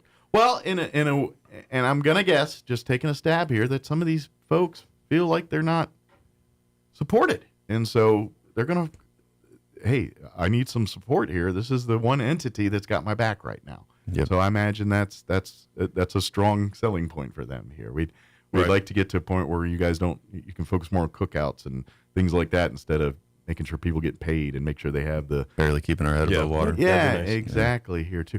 I do want to. I know we talk mostly about money and stuff, but I do want to real quickly just kind of equipment needs, things like that. Like is that also an issue where there's not enough? I mean, not vehicles today, but just the gear, the stuff you need, the things you need that you might not use all the time, but an emergency hits, you're going to need it pretty quick. Gear is very expensive. Yeah. I mean, is that something that? So when you get hired, you get outfitted with all of your basic needs, right? Ballistic vests, tasers, radios, vehicles, all that stuff. As soon as you get all that stuff, after 18 months, you get a uniform allowance. Okay, very similar to the military. Very similar. Okay. Yeah. So officers are expected to keep up their own equipment, short of your vehicle. The vehicle is provided by the city. Okay. But all of the uniforms, maintenance, all that stuff, boots, everything. What about like your firearms and mace and taser, all that kind of stuff? All that stuff is provided by the police department. Okay, I didn't know if you they have were the on you option for to that, purchase too. your own sidearm if you want to, and a lot of officers do. Sure. For personal preference. There's better equipment that you can pay for out of pocket. But the uniform allowance that we get is $850 a year split into 6 months. Okay. So $425 twice a year. And just as an example, I just bought a new belt and replaced my entire uniform, and it was just over $1,000. I'm going to guess, because of the nature of your job, you guys go through a lot of uniforms and things like that. We beat our stuff up. Yeah. Anytime there's a scuffle or something, odds are there's probably something ruined that you got to replace. And I'm come to work guess, clean, go home dirty. Yeah, and so I'm guessing, shooting a given week, you could probably go through your whole uniforms if you had a rough week there. Yeah, absolutely. Yeah, and like I said, you initially you get provided a couple uniforms, but then it's on your own. Mm-hmm. You have to pay for those. And yes, we do get a clothing allowance, but these pants that we're required to wear are upwards of $80 a piece. As a person who was in the military and had the same situation, I know exactly what you're talking about. It sounds on paper good, but when it comes to actually buying the things you need, it's it's not much. It may not cover what you're really needing here. So, especially if you've got to do a purchase that is kind of every couple of year thing, like maybe boots or something that, in essence, are supposed to last a little longer. They don't in that world. And like you said, yeah, it's $80, $100 more than if you just went down to the store and just bought a shirt or bought a pair of pants or boots or something like that. So, things to remember about this stuff. And that's, and you don't think about it, but police officers are kind of like teachers in that way, where teachers, my wife's a teacher, where sure they give you a classroom, but all that stuff in there, that's the teachers buying that stuff. Yeah. They don't get a stipend per se from the school district to do all that stuff. They'll give them a little money here to buy a machine or something, but when it comes to all the boards and all that stuff, my wife spends $100 every year doing it. If you want a quality environment, it's coming out of your pocket. Yeah. Similar situation, servants of the public and not always getting what they really truly deserve here. And that's what I think here is we're not even talking like, we want Grey Poupon in every vehicle. We're not talking about that here. We're talking about, look, we can't keep officers in the police department because we're not paying them enough. We're not giving them the resources to do that. And so this is again, I know I'm repeating myself here, but just stress that importance. If this is something that you, the public, are like, your neighborhoods and there's all this crime. You need to reach out to your city councilors. I always say write, but I know we live in a modern world. Email. You can email. Yeah, do something. You don't have to put a stamp on anything. But please, put this on their radar. Make sure that they hear about this stuff. This is the exact stuff that you elected a city councilor for, to represent your opinions on this. And so you need to let them know you want the city to take care of law enforcement better than they're doing it right now. And if you don't know who to call, go to our Facebook page, Roswell Police Officers Association. And we're going to be putting out a map that'll make it easy with contact information so you can look up who you should call. Good deal. In case you don't know who your city councilor is. You got 2 of them, by the way. Right. So reach out to both of them. So each ward has 2. So don't hesitate. Good deal. Is there anything you guys wanted to mention that we spaced out or skipped over that we wanted to get out there? Or did we pretty much cover it? I think we definitely covered it. I think we covered all the bases. Deal. I appreciate it. Thank you, guys. Thank you. Well, thank you for your service, first off. Yes, sir. Thank you. I know every day is a new adventure for you guys, and we appreciate what you do, and especially the fact that they're not really meeting your needs at the moment. So, and then the fact that you're continuing to be here, because quite frankly, guys like you are probably the reason why some of the people are still here. You know what I mean? Like there's probably some young folks that are disheveled or just not happy with it going on here, and they're ready to move, and they're probably talking to some vets like you and saying, hey, stick around. We're going to get through this. Don't bail on us yet. So, that's absolutely right. That's happening every day. You and guys like you are the ones that are keeping what we got left. So we're trying. Yeah. Well, we're doing our best. We do appreciate that. So thanks you guys, and stay safe. And anytime you guys need a platform for anything, just reach out. We'll be happy to help out. That sounds great. Good deal. Awesome. Thank you. Thank you, guys. All right, it is 8:51. Let's pause for news. A Cowboys report. We got time, Cowboys fans. There's a lot of you out there around here, but not me so much. But we'll get one for you. Lou Dobbs, quick break, all that. Don't go away. Now for your Pecos Valley News update, I'm Jared Cirillo. There are new details in that Amber Alert that was issued over the long holiday weekend. New Mexico State Police put out the alert for 2-year-old Lilith Ellis on Saturday after the girl was somehow involved in a shooting ordeal in the 800 block of Cannon Street in Artesia. Police said they believe the girl had been taken by 54-year-old Ricky Ellis and that he should be considered armed and dangerous. The name of the person shot and wounded is still not known, and details on where the girl was found are also not being disclosed. However, public court records do show Ricky Ellis filed a petition for custody of the child on November 20th, claiming he needed to protect the girl from her mother, whom he described as in need of mental health assistance. 2 election contests in Chavez County are headed to an automatic recount. County Clerk Cindy Fuller said Wednesday that votes received by John Teal and Harry Lewis Wesson, who were among 4 candidates vying for 3 seats on the Lake Arthur Town Council, will be recounted. Also, Vanessa Sanders and James Salas, who were among 5 vying for 3 seats on the Dexter Consolidated School Board, will also go to a recount. Under state law, an automatic recount is required when a canvassing of the election determines the margin between the 2 candidates who receive the most votes is less than 1% of the total votes cast, or when the number of votes separating those candidates is 5 or less. You're up to date. I'm Jared Sorello. Happy game day, everyone. With your Cowboys report, I'm Christy Scales. All-Pro right guard Zach Martin gives a scouting report on the Seahawks defense ahead of tonight's Thursday night football game at AT&T Stadium. You'll hear from Zach right after this. A true Dallas Cowboys fan is there for the journey and the destination. This is the season to make your journey count by flying through McAllen International Airport, the South Texas airport of the Dallas Cowboys. Whether you're flying down for McAllen's award-winning fall and holiday festivals, or you're a South Texas fan flying up to cheer the Cowboys on, make your journey as satisfying as your destination at the South Texas airport of the Dallas Cowboys. McAllen International Airport, above, beyond, at McAllenAirport.com. Cowboys Nation is big because everything's bigger in Texas. And Reliant has the energy to power it all. From home field advantage to home sweet home, Reliant has Dallas Cowboys fans all across the Lone Star State covered for every electric moment this season and beyond. Reliant, proud to be the official energy provider of your Dallas Cowboys. Reliant, PUCT number 10007. Thursday night football kicks off at AT&T Stadium tonight with the Seahawks in town trying to contain a Cowboys offense that's highest scoring in the league. But when All-Pro right guard Zach Martin looks across the line tonight, he sees a star-studded Seattle defense featuring All-Pros like linebacker Bobby Wagner and safety Jamal Adams. Wagner's, running, making plays, and then Jamal Adams is always you got to kind of have eyes on him wherever he's at. They blitz him a lot. They kind of use him all over. So at each level of their defense, who are playmakers, it's going to be a great matchup for us and a good test. Join us right here tonight on your radio home for the Cowboys. Kickoff is 7:15 Central, pregame 6 p.m. Central. With your Cowboys report, I'm Christy Scales. I'm meteorologist Steve Hamilton with your Pecos Valley weather. We could get a few showers early today. We have a low moving through the area.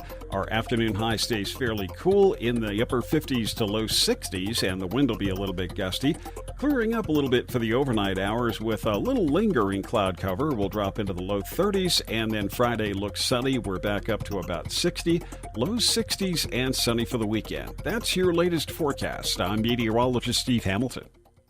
All across America, this is the Lou Dobbs Business Report. I'm Lou Dobbs. Stocks on pace for big monthly gains. Key OPEC meeting today. The last session of trading for the month. Stocks on pace for big November gains. All three major indexes approaching new 2023 highs. Wall Street set to post its biggest monthly gains of the year. Salesforce stock up 4%. Third quarter revenue in line with Wall Street estimates. Earnings per share beating targets. Salesforce raising its fourth quarter outlook, estimating revenue more than $500 million above its previous target. Shares of GameStop up more than 30% over the past two sessions. Investors betting the original meme stock will surpass Wall Street targets next month. A day after reassuring Disney employees of the company's path to growth, CEO Bob Iger says he's stepping down at the end of 2026. Disney stock flat after yesterday's news. Las Vegas Sands making a run at the NBA. Dallas Mavericks owner Mark Cuban selling a majority stake in the team. Las Vegas Sands stock down 4% after Wednesday's announcement. Please join me twice each weekday for the Lou Dobbs Business Report right here. Business news you need to know. Keep listening for more. This is the Lou Dobbs Business Report.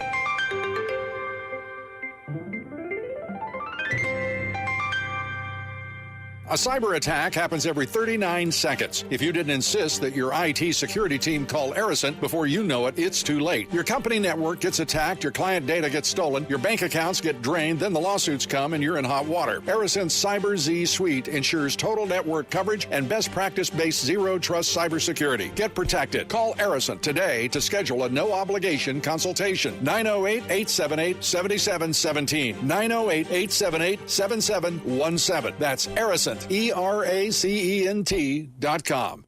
Are you ready to make a real difference in your community? Introducing the New Mexico Army National Guard. Serve your community with pride and become a part-time hero. Join our dedicated team and enjoy the adventure of a lifetime. Get full-time benefits without sacrificing your current career or education. When disaster strikes and your community needs assistance, you'll be there to lend a helping hand. So don't miss out on the opportunity to receive education, adventure, and financial stability, all while serving your country. Get started by visiting our website, nationalguard.com/NM. Believe it or not, your home insurance company isn't evil. Jennifer from Trustmark Roofing here. A lot of roofers make your insurance company out to be your enemy. They'll talk about fighting and battling your insurance to get you the claim you deserve. But honestly, your insurance company is a group of people just like you and me. That's why we don't treat your roof insurance claim like we're going to war. We treat it like a court case. We provide your insurance company every piece of evidence needed to get you the highest possible claim. We submit photos, videos, detailed documents, and line-by-line estimates. And guess what? Our non-combat approach works. On 92% of roof insurance claims, we get the highest amount the first time. And the rare times we don't, well then, that's when we go to bat for you. Call today for your 20% off coupon for our spring roof and gutter maintenance service. 575-755-ROOF or visit TrustmarkRoofPros.com. Trustmark Roofing, we put people first. The great one, Mark Levin, is now in Roswell on 106.5 KEND Roswell. And we're closing in on 9 o'clock. Town Hall News coming up next. We'll be back on the other side of news. We'll talk Humane Society next hour. Crystal Noble will join us. So don't go away. We'll be back. You're listening to Mornings with Mike Winters right here on 106.5 Roswell's Talk FM, KEND, Roswell, New Mexico. Don't go away. News this hour from townhall.com. I'm Rich Thomason. OPEC and its ally Russia trying to figure out what to do about oil production, ultimately impacting how much you pay at the gas pump. Prices have tumbled recently despite their efforts to prop them up. That's been a good thing for U.S. drivers who've been able to fill their gas tanks for less. But it's bad news for the OPEC Plus coalition countries whose oil income props up their economies. They've faced setbacks in keeping prices up despite initial fears that the Israel-Hamas war could affect oil flows. Correspondent Jeremy House. Israel says 2 more Israeli hostages have now been released by Hamas in Gaza. Earlier, a 49-year-old Israeli-American woman was set free. Leat Benin is safe in Egypt. She's crossed the border. I talked with her mother and father. They're very appreciative, and things are moving well. She'll soon be home with her 3 children. President Biden applauding the release of the woman whose husband remains in Hamas custody. The Gaza ceasefire, extended for 24 hours, is now in its 7th day. He was a towering figure of 20th century American diplomacy. Former Secretary of State Henry Kissinger has died. Kissinger was a giant in foreign policy, having served in both the Nixon and Ford administrations. He played a key role in getting the U.S. out of Vietnam and helped pave the way for formalized relations with China. Kissinger was both reviled and revered, drawing harsh criticism and earning a Nobel Peace Prize. The German-born diplomat remained active in diplomacy and consulting after his government service, occasionally attending White House meetings as an elder statesman. And that's White House correspondent Greg Clugston. On Wall Street, the Dow is up more than 300 points. More on these stories at townhall.com. Are you a victim of the timeshare trap? Everybody wants cheap airfare, but where do you find it? You call low-cost airlines. Their prices are direct from the airlines, and they're so low you can't find these fares published anywhere. They specialize in cheap flights, discount hotel rooms, cheap car rental rates, and great package deals anywhere around the world. Wherever you want to go, they can help you get there cheaply and with a best price guarantee. If you want the lowest prices on your airline tickets or other travel services, call now. That's right, call. That's the only way to get these rates. Experts are standing by 24/7 to get you the cheapest airfare and hotel rates available. So don't wait. Call right now for the lowest travel prices anywhere and for great last-minute travel deals too. Call 866-755-5300. That's 866-755-5300. Again, that's 866-755-5300. Call us right now. Hit apartment buildings in the eastern Donetsk region overnight. The strikes killed at least one person and buried families under rubble, with rescue workers using excavators and clearing debris. The officials say the Kremlin's forces continue to pound the fiercely contested area with long-range weapons. Ukraine's interior minister reported on Thursday that the Russian military simultaneously launched 6 S-13 missiles that struck 3 Donetsk cities. The cities lie 15 to 25 miles from the front line. I'm Charles Dilladesma. German prosecutors say a 15-year-old boy and an alleged accomplice are accused of plotting to blow up a small truck at a Christmas market in western Germany, an attack that authorities say would have been modeled on the methods employed by ISIS.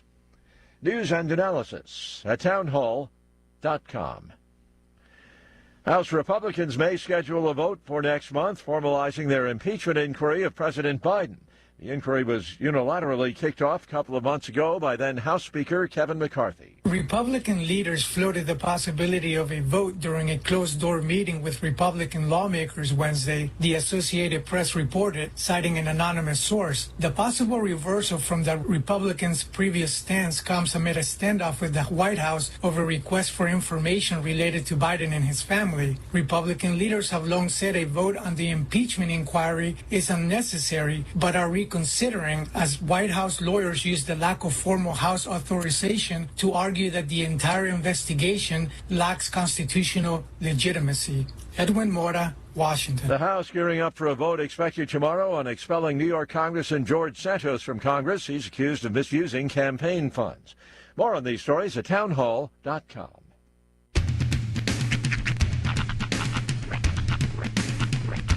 What in the wide, wide world of sports is going on here?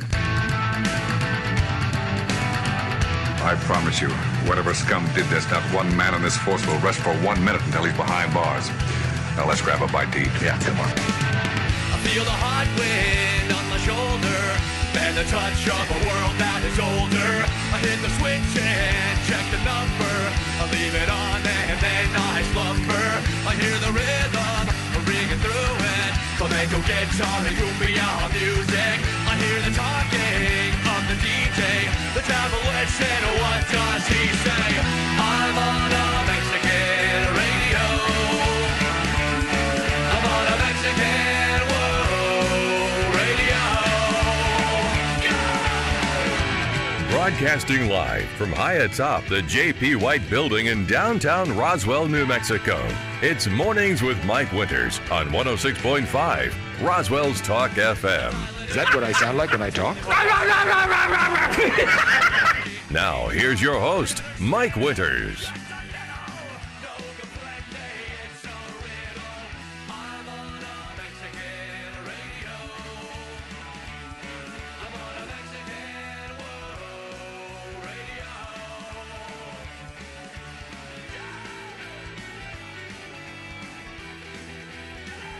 And good morning. It is 6 minutes after 9 o'clock.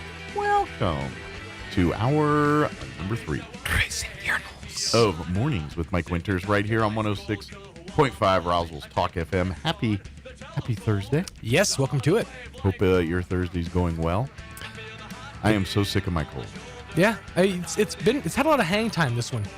Oh, well, and that's just it. The people that I got it from still have it too, which makes me a little like, But I'm big coughing. Like last night, I coughed so much I pulled a muscle in my chest. Threw my back out coughing. And so I got very little sleep last night because I can't get comfortable. Dang it. And I'm hacking and actually right now I'm not too bad. This is probably the best I've been in a couple of days at the moment, but that'll change. That's what I've had moments where like, hey, I think I'm all right. And then like a couple hours later, I just feel like someone hit me with a truck again. The main problem is it seems like you've daisy-chained illnesses since Kim started back at the school. I feel like I had. Well, this has been my problem for 20 years. Mm-hmm. My wife is a school teacher. Mm-hmm. My wife goes to a place like I love you kids. Yeah, your kids but they're disease-riddled little suckers. All y'all's kids are nasty. And that's coming from a father of two nasty kids, I understand. And she brings home everything. So I'm usually got a cold or something going from about November till March. Or February, at least. My son is pretty sensitive. I say sometimes that he wears his heart on his sleeve, but he also wears snot on his sleeve. Mm-hmm. He wears a lot of like weird mouth stuff on his sleeve. That kid wears a lot on his sleeve. I remember, and I'm not going to say the name, but it was a friend of ours that was also a teacher for many years. Referred to her students as her little glazed donuts. Oh, God. Because they always had snot and everything around their mouths.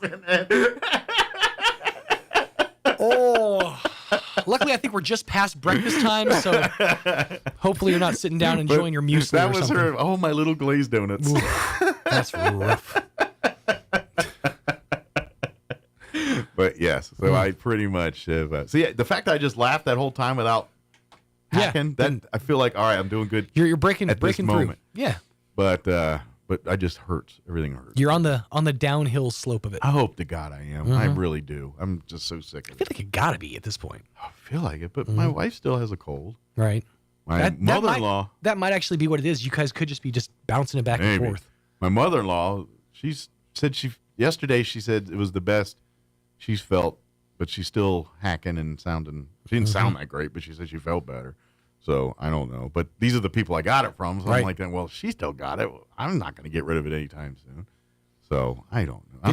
Didn't you say that she has COVID? Yeah, I do not. Right. I tested. No, we tested. I tested thoroughly. multiple times because my wife was still convinced I had COVID. She's like, "Well, your mom, did you have the same symptoms as your mom? Mom's got." It's like I tested twice. It said negative. What do you want me to do? Right. So this is where we find ourselves. So, oh. Hey, Jocelyn, can you come in real quick here? Oh, I don't have it up now. I had it up and I don't have it up now. There's an event happening today that at University High. Let me see if I can bring it up again. Sorry, I was prepared earlier. Now I'm ill prepared. Here it is. Oh, now it says the content's not available. You dirty. All right, Jocelyn, I'll just let you talk. Okay. Because everything I'm trying to bring up is just being honored. So we are going to have a resource fair at University High today. Okay. It is basically signing kids up that are coming out of high school for Medicaid. But there's also going to be some other resources there. And that's from 1 to 3, and from 3 to 6, it's open to the public. Yeah, so if you have students there, they can go between 1 and 3. I imagine if they can't make it till after 3, someone can still help them. But from 3 to 6 is specifically for non-students, for everyone else. So if you want to sign up for Medicaid or have questions about Medicaid, or you're like, what's the difference between Medicaid and Medicare? Because don't ask me. About ask these 40 folks. years. Please come to the event. They're signing folks up. If you just are looking for information, that's going to be available too. So if you're not ready to pull the trigger but want to learn a little bit more about it, you can also come for that too. And there'll be many hands will be out there talking about, of course, our stuff with the housing, affordable housing. I know there'll be a few things. I think there's some raffles. There'll be food. Yeah, there's some dangling some carrots there, so you get some food and win some prizes and stuff. But the real prize is getting you signed up for the Medicaid.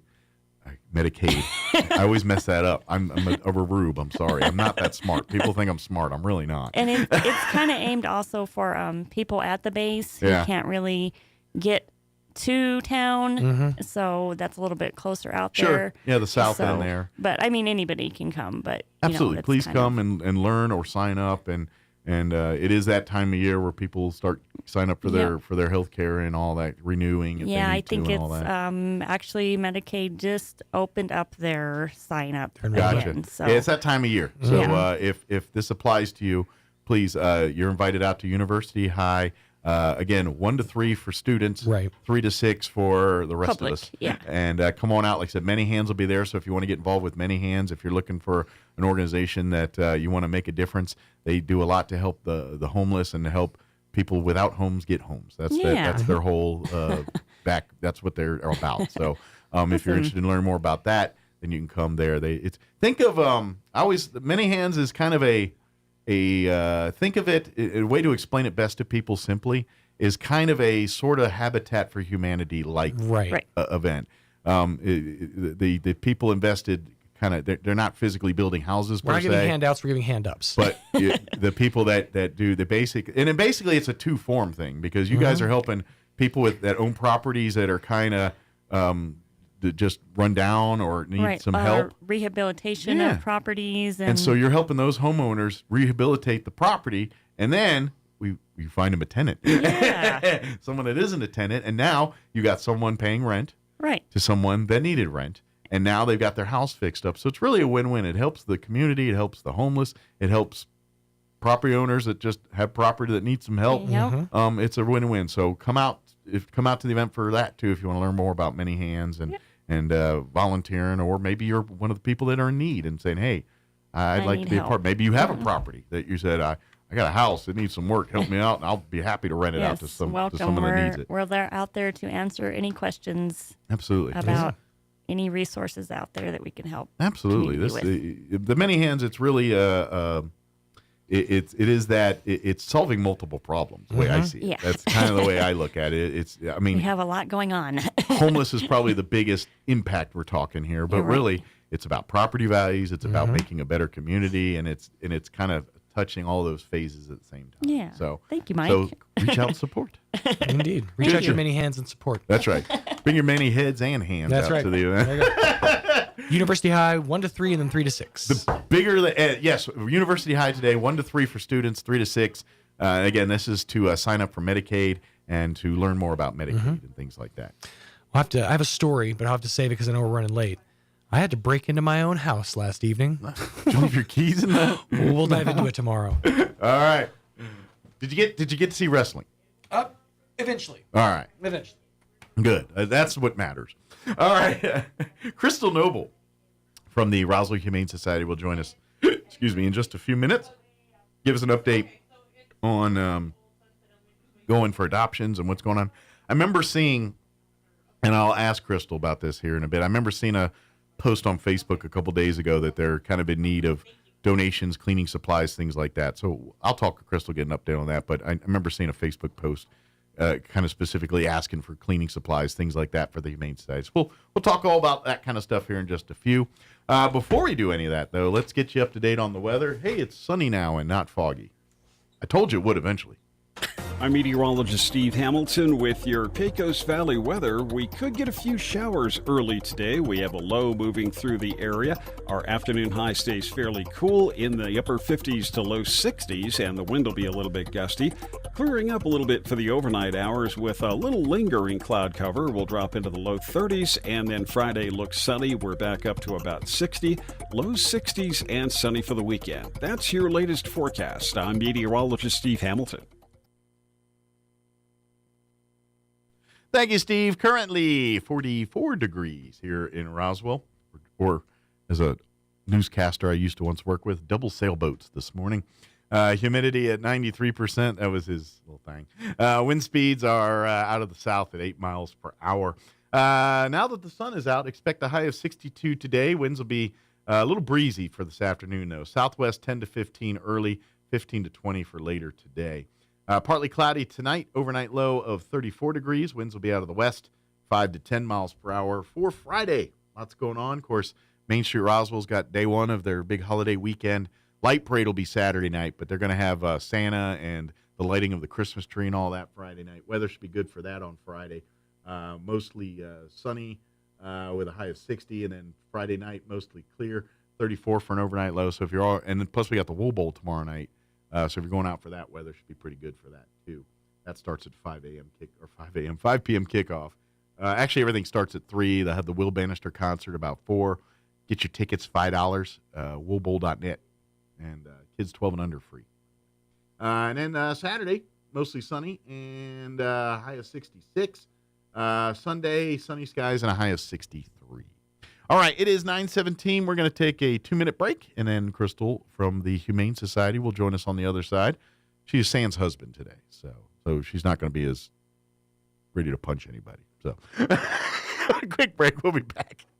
Knowledge is the power to see more, do more, and be more. As one of the most affordable universities in the Southwest, Eastern New Mexico University has helped thousands of people like you earn a degree. Spring 2024 at ENMU is the perfect time to get started with affordable tuition, great scholarships, and a wide range of in-person or online classes. Learn your power. Apply today for spring 2024 at enmu.edu. Eastern New Mexico University. Student success. That's what we're about. At Anderson Bethany Funeral Home and Crematorium, we honor and pay tribute to the achievements of your loved one by celebrating the life you shared together. Anderson Bethany Funeral Home and Crematorium is compassionate and cares about our local community and the families we serve here in southeastern New Mexico. Locally owned and operated, we will be here to help you decide how to celebrate the bond you've shared and pay tribute to the unique individual you've lost. Visit us at 2609 South Main in Roswell or call 622-5888.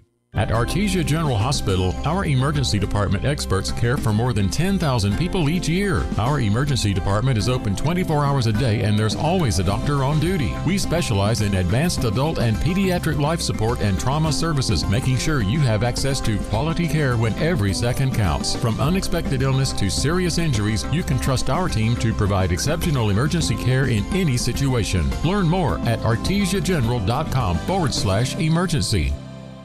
When you can't be home, make your space feel more like home with Candlewood Suites, Roswell, New Mexico, featuring extended stay rooms, complete with kitchenettes in a quiet area, plus plenty of great amenities, including free hot coffee 24/7, and the Candlewood Cupboard 24-hour convenience store, plus the Candlewood Gym and free laundry facilities. Cool off in the outdoor pool, complete with hot tub, and enjoy the outdoor gazebo and grills. And the Candlewood Lending Locker for stuff you couldn't pack, like crock pots, board games, and more. Call 575-623-4300 to find out more. Candlewood Suites, where everyone here is sweet on you. Your home away from home. Here's a Mornings with Mike Winters fun fact. Turtles can breathe through their butts. We imagine you know some people who do that too, because that's where their heads reside. Here's Mike Winters. And good morning. It is 19 minutes after 9 o'clock. Joining us now officially in the studio, Crystal Noble with the Roswell Humane Society. Good morning. Good morning. How are you today? Good. Good. So I miss it wasn't cleaning supplies, litter, cat food. That's what they're looking for right now. So you can make some donations there. Cat litter, kitten chow, and puppy chow. So if you've got some of that, they'll still take it. Yes. Absolutely. Cat litter is probably going to be the higher demand right now. Okay. Just because we use more of it versus the food, they get their... Sure. They poop more than they eat. Yeah. Yeah. This little bit comes out and that much, or this little bit goes in, that much comes That's out. right. So. They turn it into something bigger. I don't know how they do that. Yeah. But either way, but here's the thing. Don't get all high fancy with the litter. Buy the cheap stuff. You can go to the Dollar Tree and get literally the Dollar Tree clay cat litter, and that is perfectly fine. Yeah, because we throw it away every single day. We don't scoop it, and if a cat makes a very stinky mess, we throw that entire box away, and then they get a fresh box. So don't spend on the clumping litter or the type that tells you what they ate for lunch or whatever. Now they got those ones that can analyze their pee and all. Don't do all that. Yeah, we don't need anything fancy. Get the dollar bag of cat litter, and because like you said, it's just they because of the sanitation and cleanliness, they don't keep permanent litter boxes. They just use little like old Coke boxes and no, we actually Farmers on Hobbs, quality and variety, they save the cardboard flats that like beer and Cokes come in. Okay, and that's what you use. And so we use that as litter boxes. Back in the day, that was the old school method. Like now they got more fancier plastic jobbers. Oh, yeah. And we do have like plastic litter boxes for some cats that, need a higher side. But that's not the norm. No, our norm is the cardboard boxes because when we change them every single day for cleaning, all of that gets thrown away. It's disposed of rather than create, because we're dealing with, all kinds of diseases and things, and even the best scrubbing of some of these is going to leave that exposed. And when you have a community of cats together, the community shares things, including sickness. And so, unfortunately, and one way to transfer that is through the litter boxes. So they don't keep them around. No, and like the cheap clay cat litter, if you have even 20 pounds at home that you're not using because you got it for oil spills or something, anything helps. We'll take it. Absolutely, yeah, please. Because we use it so much, so often, and the normal place where we try to order cat litter from has not been able to get it because it's been out of stock. Ah, okay. So unavailable to them to order. So if you pick next time you go to whatever store you go to pick up your supplies, grab a few extra of those bags. Like I said, don't get the expensive. Just grab the big, cheap, looks like a cement bag for a buck or two. Yeah, grab that sucker. I think at Walmart the special kitty clay cat litter is like $3.50 for like a 25 or 50 pound bag. Yeah, grab one or two of those if you can, and drop them off at the Humane Society. That'd be a great thing, and it would, trust me, it'll get used very quickly. Don't worry. Yes. And that's a great, because and And this is, obviously we had the thrift store. Shopping there is another great way to support. If you're like, well, I don't, but I like, well, great. Come in, buy some Christmas gifts or buy some decor or buy some stuff from the thrift store. And that helps buy cat litter and buy all these things we need for the pets. So that's a great way. And speaking of, I'm guessing there's some sales going on with the holiday and everything right now. Since Saturday or Friday officially marks December. Yes. The month of Christmas, We're 25 officially days. fully on in December by then. So starting Saturday, December 2nd, all Christmas trees, decor, anything that's got an X marked for Christmas is 25% off. Nice. And it's already deeply discounted before that 25% because, like I said, it's a thrift store. So right. It sounds like if you want to put up your tree and all that stuff, but don't have the tree and all that. They have a ton of brand new trees in the box. And you're going to pay pennies on the dollar compared to buying them brand new at any store in town. So, and it's something that you put up once a year. Some people only keep them. They get rid of it or sell it or give it back.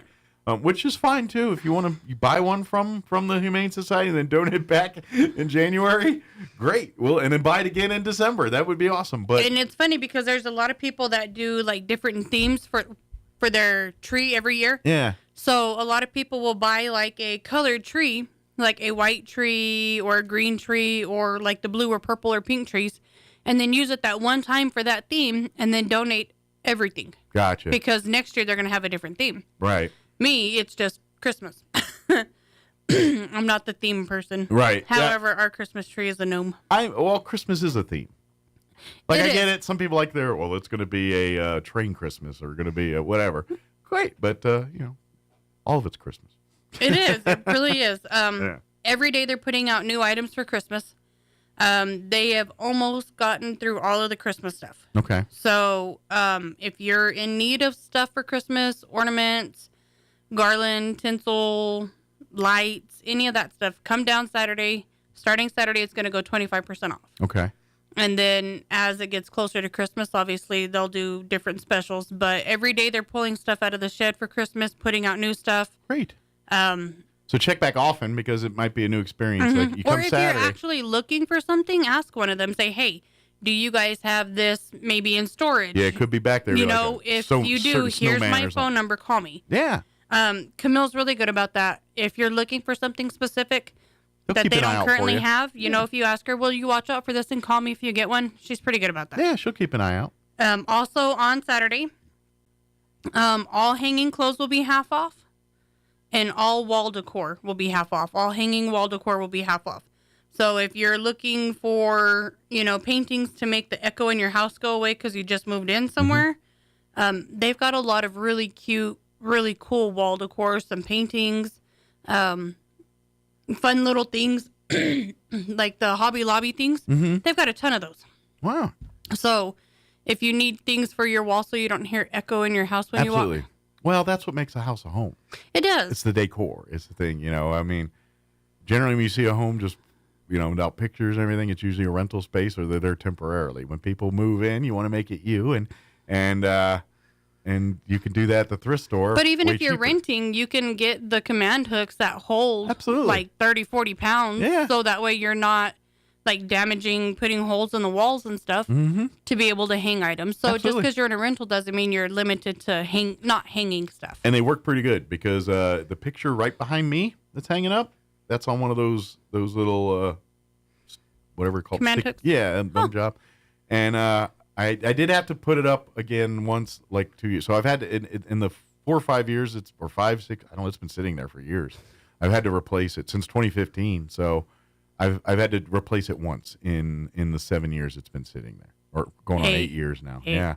So soon to be 9 because we're about to roll into a new year. Yeah. So there's a testament for those command hooks there. Yeah, they do. They work wonderful. I have a lot of stuff at my house hung up with command hooks. And this is a cement wall. That's the reason why it's that way. So, sometimes it's a rough cement wall. So it's not, so the adhesive is working pretty, it's not the best adhesive wall to adhere things to. So. And not the easiest to drill into either. Yes, that's hence the reason the command hook.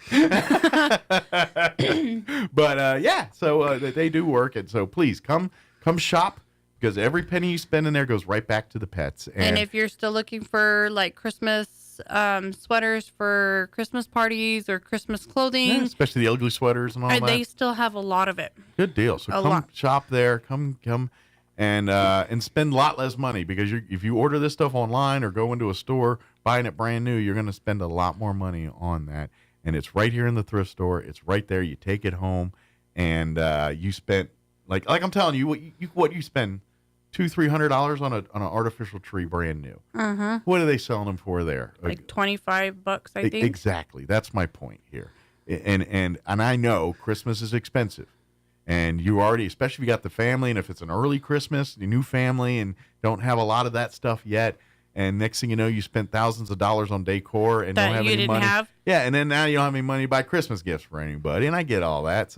So go buy a tree for $20 instead of that's brand new or practically brand new. Not pay $200 for it. Help the Humane Society out. Oh, by the way, here's a bunch of ornaments and things to go with it. By the way, a couple bucks for those. Ghost price ornaments. You know, a collection of they're not cheap. And they exactly. So go there, get your Christmas, and you're going to have a much more memorable Christmas. And I would even go old school with decorating a little bit, like buy the stuff at the thrift store, but then maybe do like old family traditions, like string popcorn around it. You know, like that's a family tradition, like from back in the day. I haven't thought about that in years. But wouldn't that be kind of cool to do that with your family, like the kids, and you're all spending like a Saturday night just stringing popcorn to decorate the tree? I feel like that's a warm family moment right there. And you're eating popcorn.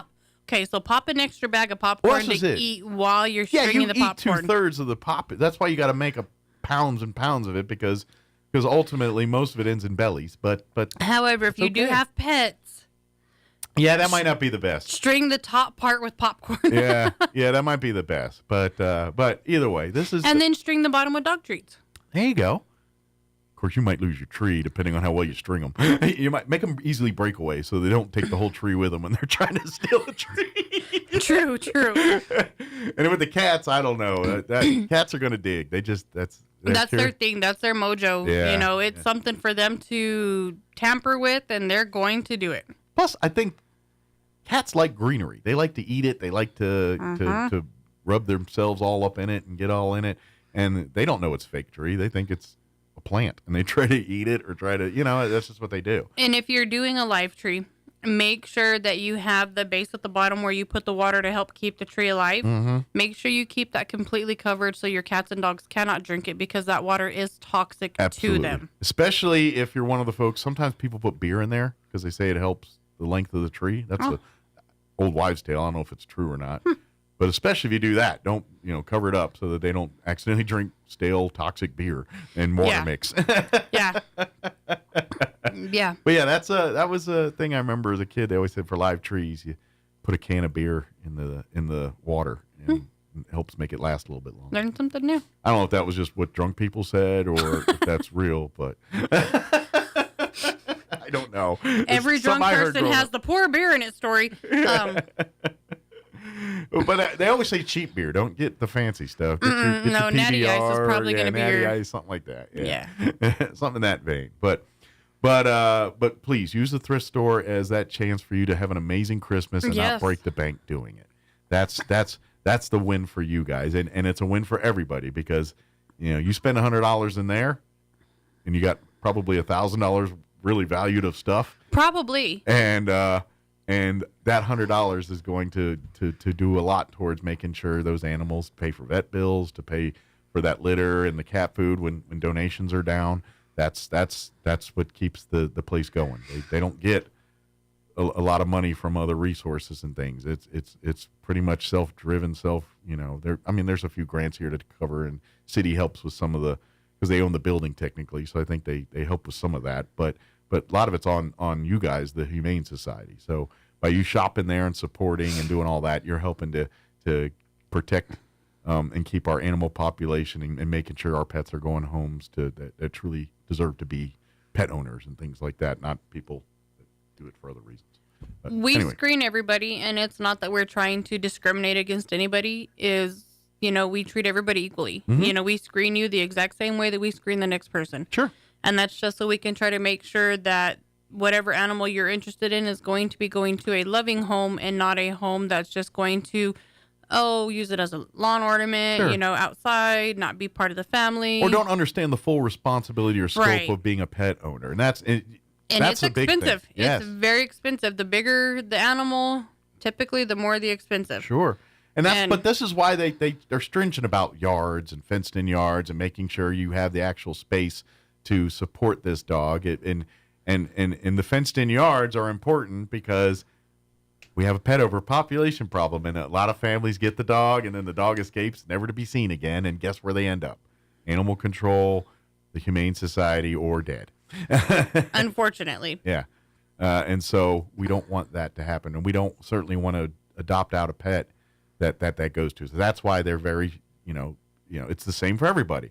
We love to have you adopt a pet, but you got to meet this, and this before we do that. If you can't do the yard thing, then talk about cats. The cats are indoors. You got to keep them indoors, and don't forget, every single pet that leaves that facility will be spayed or neutered and microchipped. So every pet that they don't go home to you, they will go to the vet of your choosing. And if you don't have one particular, they'll help you find one or select one. And then you'll make arrangements to the vet and pick them up once the surgery and the chipping process has been done. And then you take them home and welcome to the family. That's kind of what it is. But if you don't have a yard, I get it. Some people you live in an apartment, you love pets, can't have a dog. It just isn't feasible for a dog. And there's a lot of apartments that actually don't even allow pets anymore, not even cats. Or they spend a big pet deposit to get there too. But yeah, obviously talk with your landlords first and making sure your leases cover you or allow you to do that. But that being said, look at the cats are an option for folks. And I'm telling you right now, I grew up not being around cats. I was a dog guy all my whole life, and then I got married, and cats came into my world, and I still love my dogs and the dogs, but cats are awesome. Cats are great too. They're fun. They're in their own way. They are great, and I ain't gonna lie, there are remnants of my two cats that are very dog-like. They follow you around. They're loyal to a fault, even though sometimes there's moments they don't act like it. They are, and that's it. It's really cool to recreate that once you have it with your family pets, and pet owners get it, and for folks that don't or try it. But if you want to bring that in, please come. I'm telling you, being a pet owner is more than just providing a shelter. It's being the part of the family. It's going to create the memories, the holiday memories, the good, the bad, and even the bad ones. When they chew up the shoe years later, you laugh about it when it was a thing, or they got into the Christmas present where they weren't supposed to. That happens. That's just part of it's no different than raising kids. Kids do things sometimes. So do pets. And they are kids who are nonverbal. That's basically them. And to be honest, once you become a pet owner, the things that they do that you find like if they go to the bathroom in the house or they're not doing it to be malicious. They're telling you something. You just got to learn the language. Right. And as a pet owner, you learn that. So when the dog's pooping in the house all the time, you're like, there's probably a reason for it. But the dog is a good dog and loyal dog and everything. It's probably you're not training it right or not providing it whatever it needs to do these kind of things. And so that's the message it's telling you. It's like cats. If you see cats not using the litter box, it's trying to tell you something.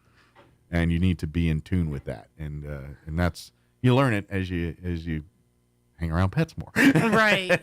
The more you're around them, the more you learn their lingo and the more that they learn yours. Absolutely. You have to be able to communicate with them in a way they understand you, and then you have to look at their signs and things that they do for you to understand them. Like our Great Dane, when he's got to go to the bathroom, I don't know why or how, but he looks at you and with his train station voice, he screams in your face.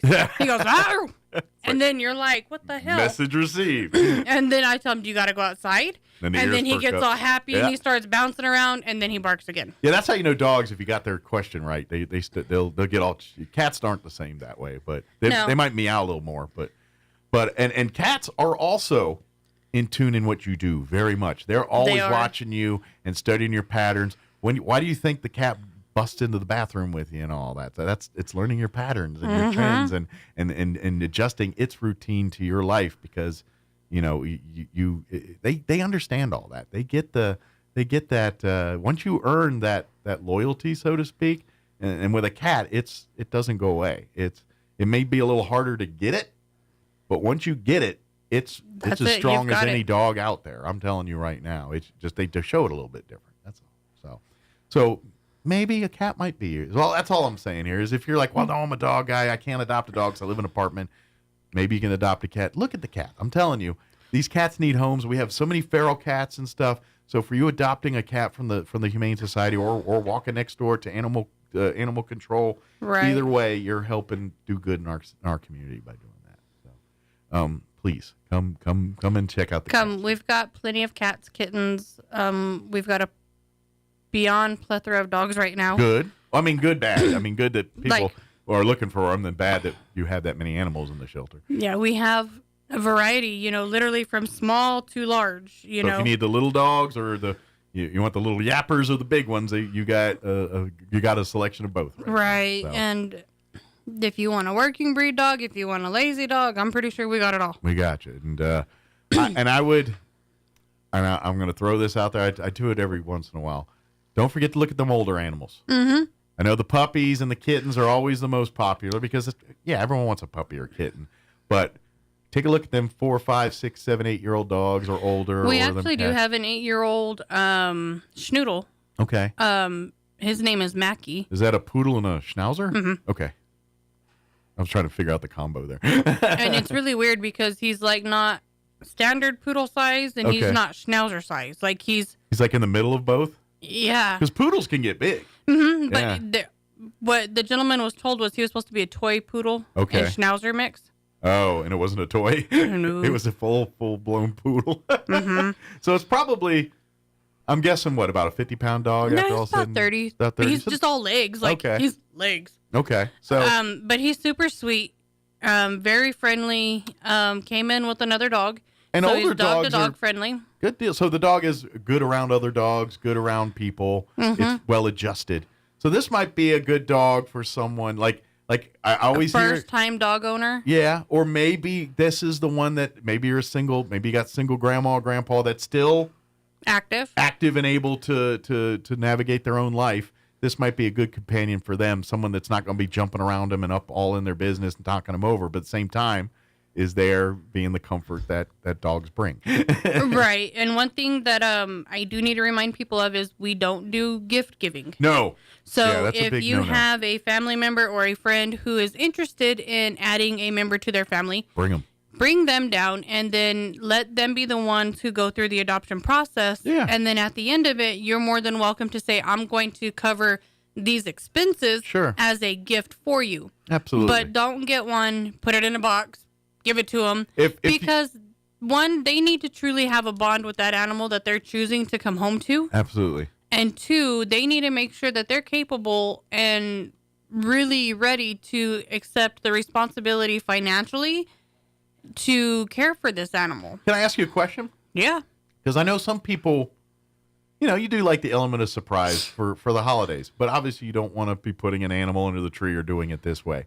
Can they talk to you about a gift certificate maybe and say, hey, I want to put it in their stocking, and then once it's all said and done, let them come to you and pick out everything, or at least put something as a note under the tree to say, I got you a pet, let's go pick it out. The only reason we don't do that is because they might not qualify for a specific pet. I got you. Because everybody, they go through the qualifying process, so they might want a German Shepherd but only have a 4-foot fence. Gotcha. So what me personally, I tell everybody is, if you are looking for a family pet and you want to help somebody, buy a stuffed animal. Okay. And then get a card. And in that card, say, after Christmas, you and I will go to both shelters and we will walk through to find whatever pet fits your heart.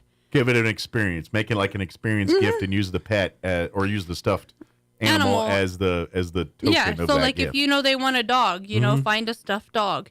If they want a cat, find a stuffed cat. If they just say they want an animal in general, like, I need a pet, I don't know if I want a cat or a dog yet. They've got combo stuffed animals where you got kitties and puppies together. All right. And then we'll figure it out together on what suits you best. Come through both shelters. Yeah, absolutely. And that way, whoever is looking to add the pet to their home is the one who ultimately decides what animal is going to be in their home. And they get to basically pick out their own animal, like taking Nice. a kid to go pick out a goldfish. Let me ask a question. Does the thrift store have stuffed animals for sale? They always do. Go buy it there, and you could do a little extra help out there, and then put it under And they the even tree. have cards. Good deal. They have Christmas cards because that's where mine came from. Nice. So if you want to kind of make it like a little gift thing, talk to the thrift store. They can maybe help you put a little package together to put under the tree. They've got, so they have these really cool baskets, and I have not purchased them for a reason because I'm not crafty, but if I was very crafty, I would get it. They are the wooden, like apple baskets, Okay. but they're small, and somebody has painted them like Santa Claus's pants, like where it's got the belt and then it goes down to his pants. So you could get one of those baskets. You could put the kitty or puppy in it, whatever.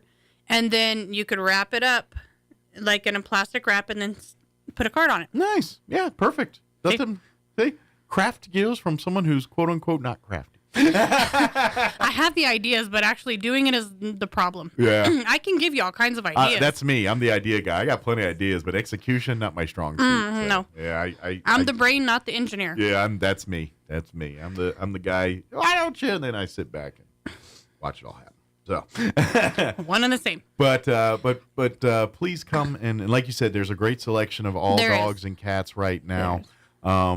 Please. Ella is getting to go to Great Dane Rescue in Colorado. Oh, good. Yes, so she is. She was the long timer in the bunch, right? Her, she'd been Willow, there. and Sapphire, Okay. and Willow is going to get to go to Albuquerque as well. Okay. So Sapphire is still there, and she's very sweet, very friendly, dog-to-dog friendly, good with kids. What kind of dog is Sapphire again? She is a lab pit mix. Okay, so I owned one of those. Friendliest, smartest dog I've ever had. She's more smarter than she needs to be Yeah. because as soon as she sees the harness, she knows what's going to happen. Walk time. It's walk time. Yeah. And so she'll sit there and she'll wait for you to put the harness on. Mm-hmm. But she gets so excited. So we've learned that we have to clip the leash on the harness before we put it on her. Ah. Because as soon as she hears that last click from the harness, she's ready. It's game on. It's game on. And then she's like, come on, hello, what are we waiting for? They're incredibly smart dogs. They're incredibly intuitive dogs. And I will tell you, my sissy, that I had her for 15 years, cancer finally got her. But that dog was that was the one I read the book and trained, and she did I could do the paw thing. I do, the command, play fetch, but I get her to stay and won't release. And she was the dog who did all that. And sounds like you got a replica of her in the Humane Society. She's right now. super sweet, and she's not tall. She's short. All right. She's a little pudgy. She needs a little exercise, so she needs a little more walks. Yeah, my sissy was probably about 80 pounds at her heyday. She's probably about 60. She's a little smaller. Okay. Yeah. Very good. So, But like I said, she's not really big. Like, she's not huge. does she have the lab colors or the pit colors? She's solid red like a red pit. Okay. So she's got the pit colors. And then has the pink nose for what they call red nose Okay. pit. Are the facial features more lab? Yeah. Or like the ears and the... Yeah. Because like her body structure is built like a lab. Yeah. But she's just short and squatty like a pit. Okay. Yeah, that's how my sissy... She had like a lab face, but a pit nose. So it was short. Like she didn't have the longer nose. She had the shorter one like a lab did. But she had the ears and everything. And their body... shape was a more lab-like, but she had more barrel-chested like a pit does, if that makes sense. Mm-hmm. And but she looked like, I think most people looked at her and she thought she was a lab mostly. I had to tell them, there's a little pit in there. But and she was all black with the exception of white chest. She had a white patch on her chest.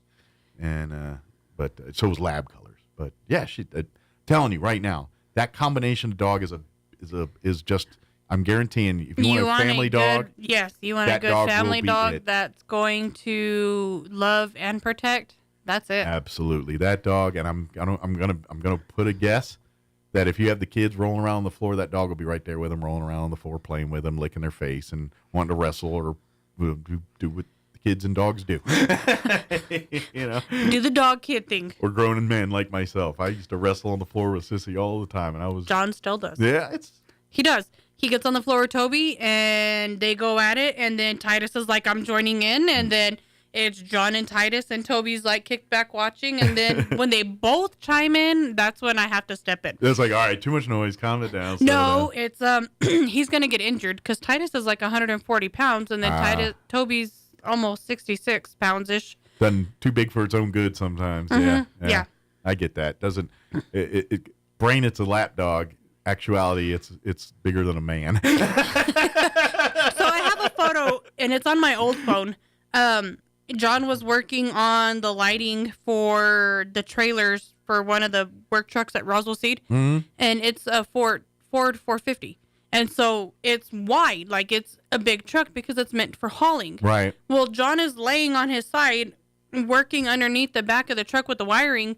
Well, Titus went and laid directly behind John. Okay. And so Titus, even kind of like curling up, was still longer than John.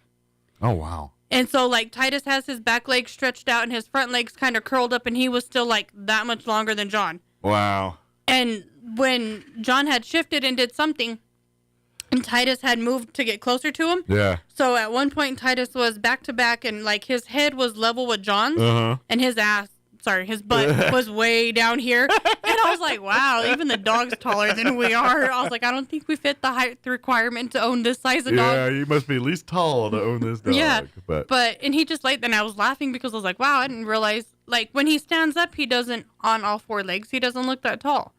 But, Once and he rears up. I don't like him to get up on his two back legs because it's not good for their hips being so big. Sure. Every now and then he will, but when he was laid out like that, I was like, oh my God, you are huge. Yeah. You don't realize it's like Bigfoot sleeping with you sometimes. Yes. But it's weird because he curls up in like the smallest ball. The boxer's the one that just is all, hey, taking over the whole bed. Yeah.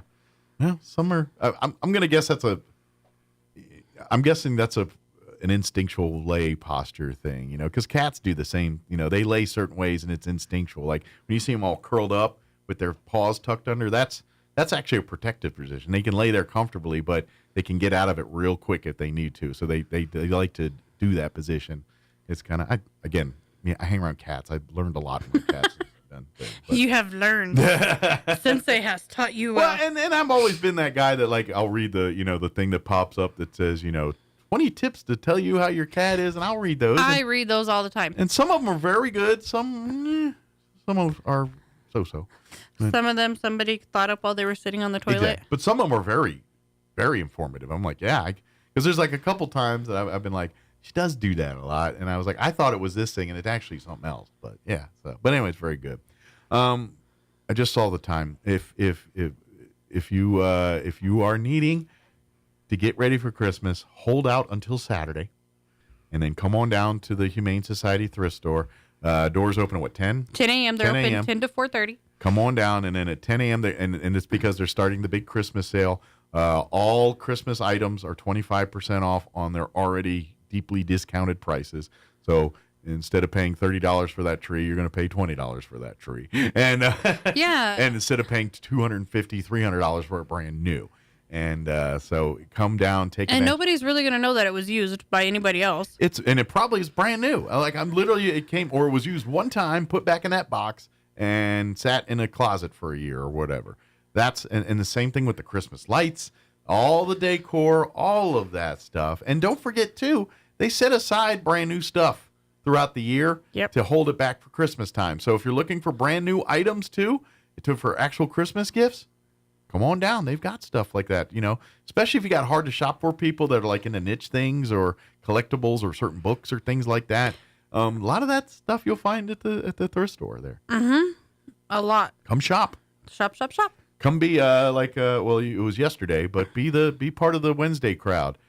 When they open doors at 10 o'clock, you're part of the 10 o'clock coffee group that comes out and hangs out. And you got to work. Be part of the ladies waiting in line. You got to earn your place in because they got designated spots. They've got everything already set up. So you got to come in with hat in hand to, find your place. But that way you can get in on the good stuff early here.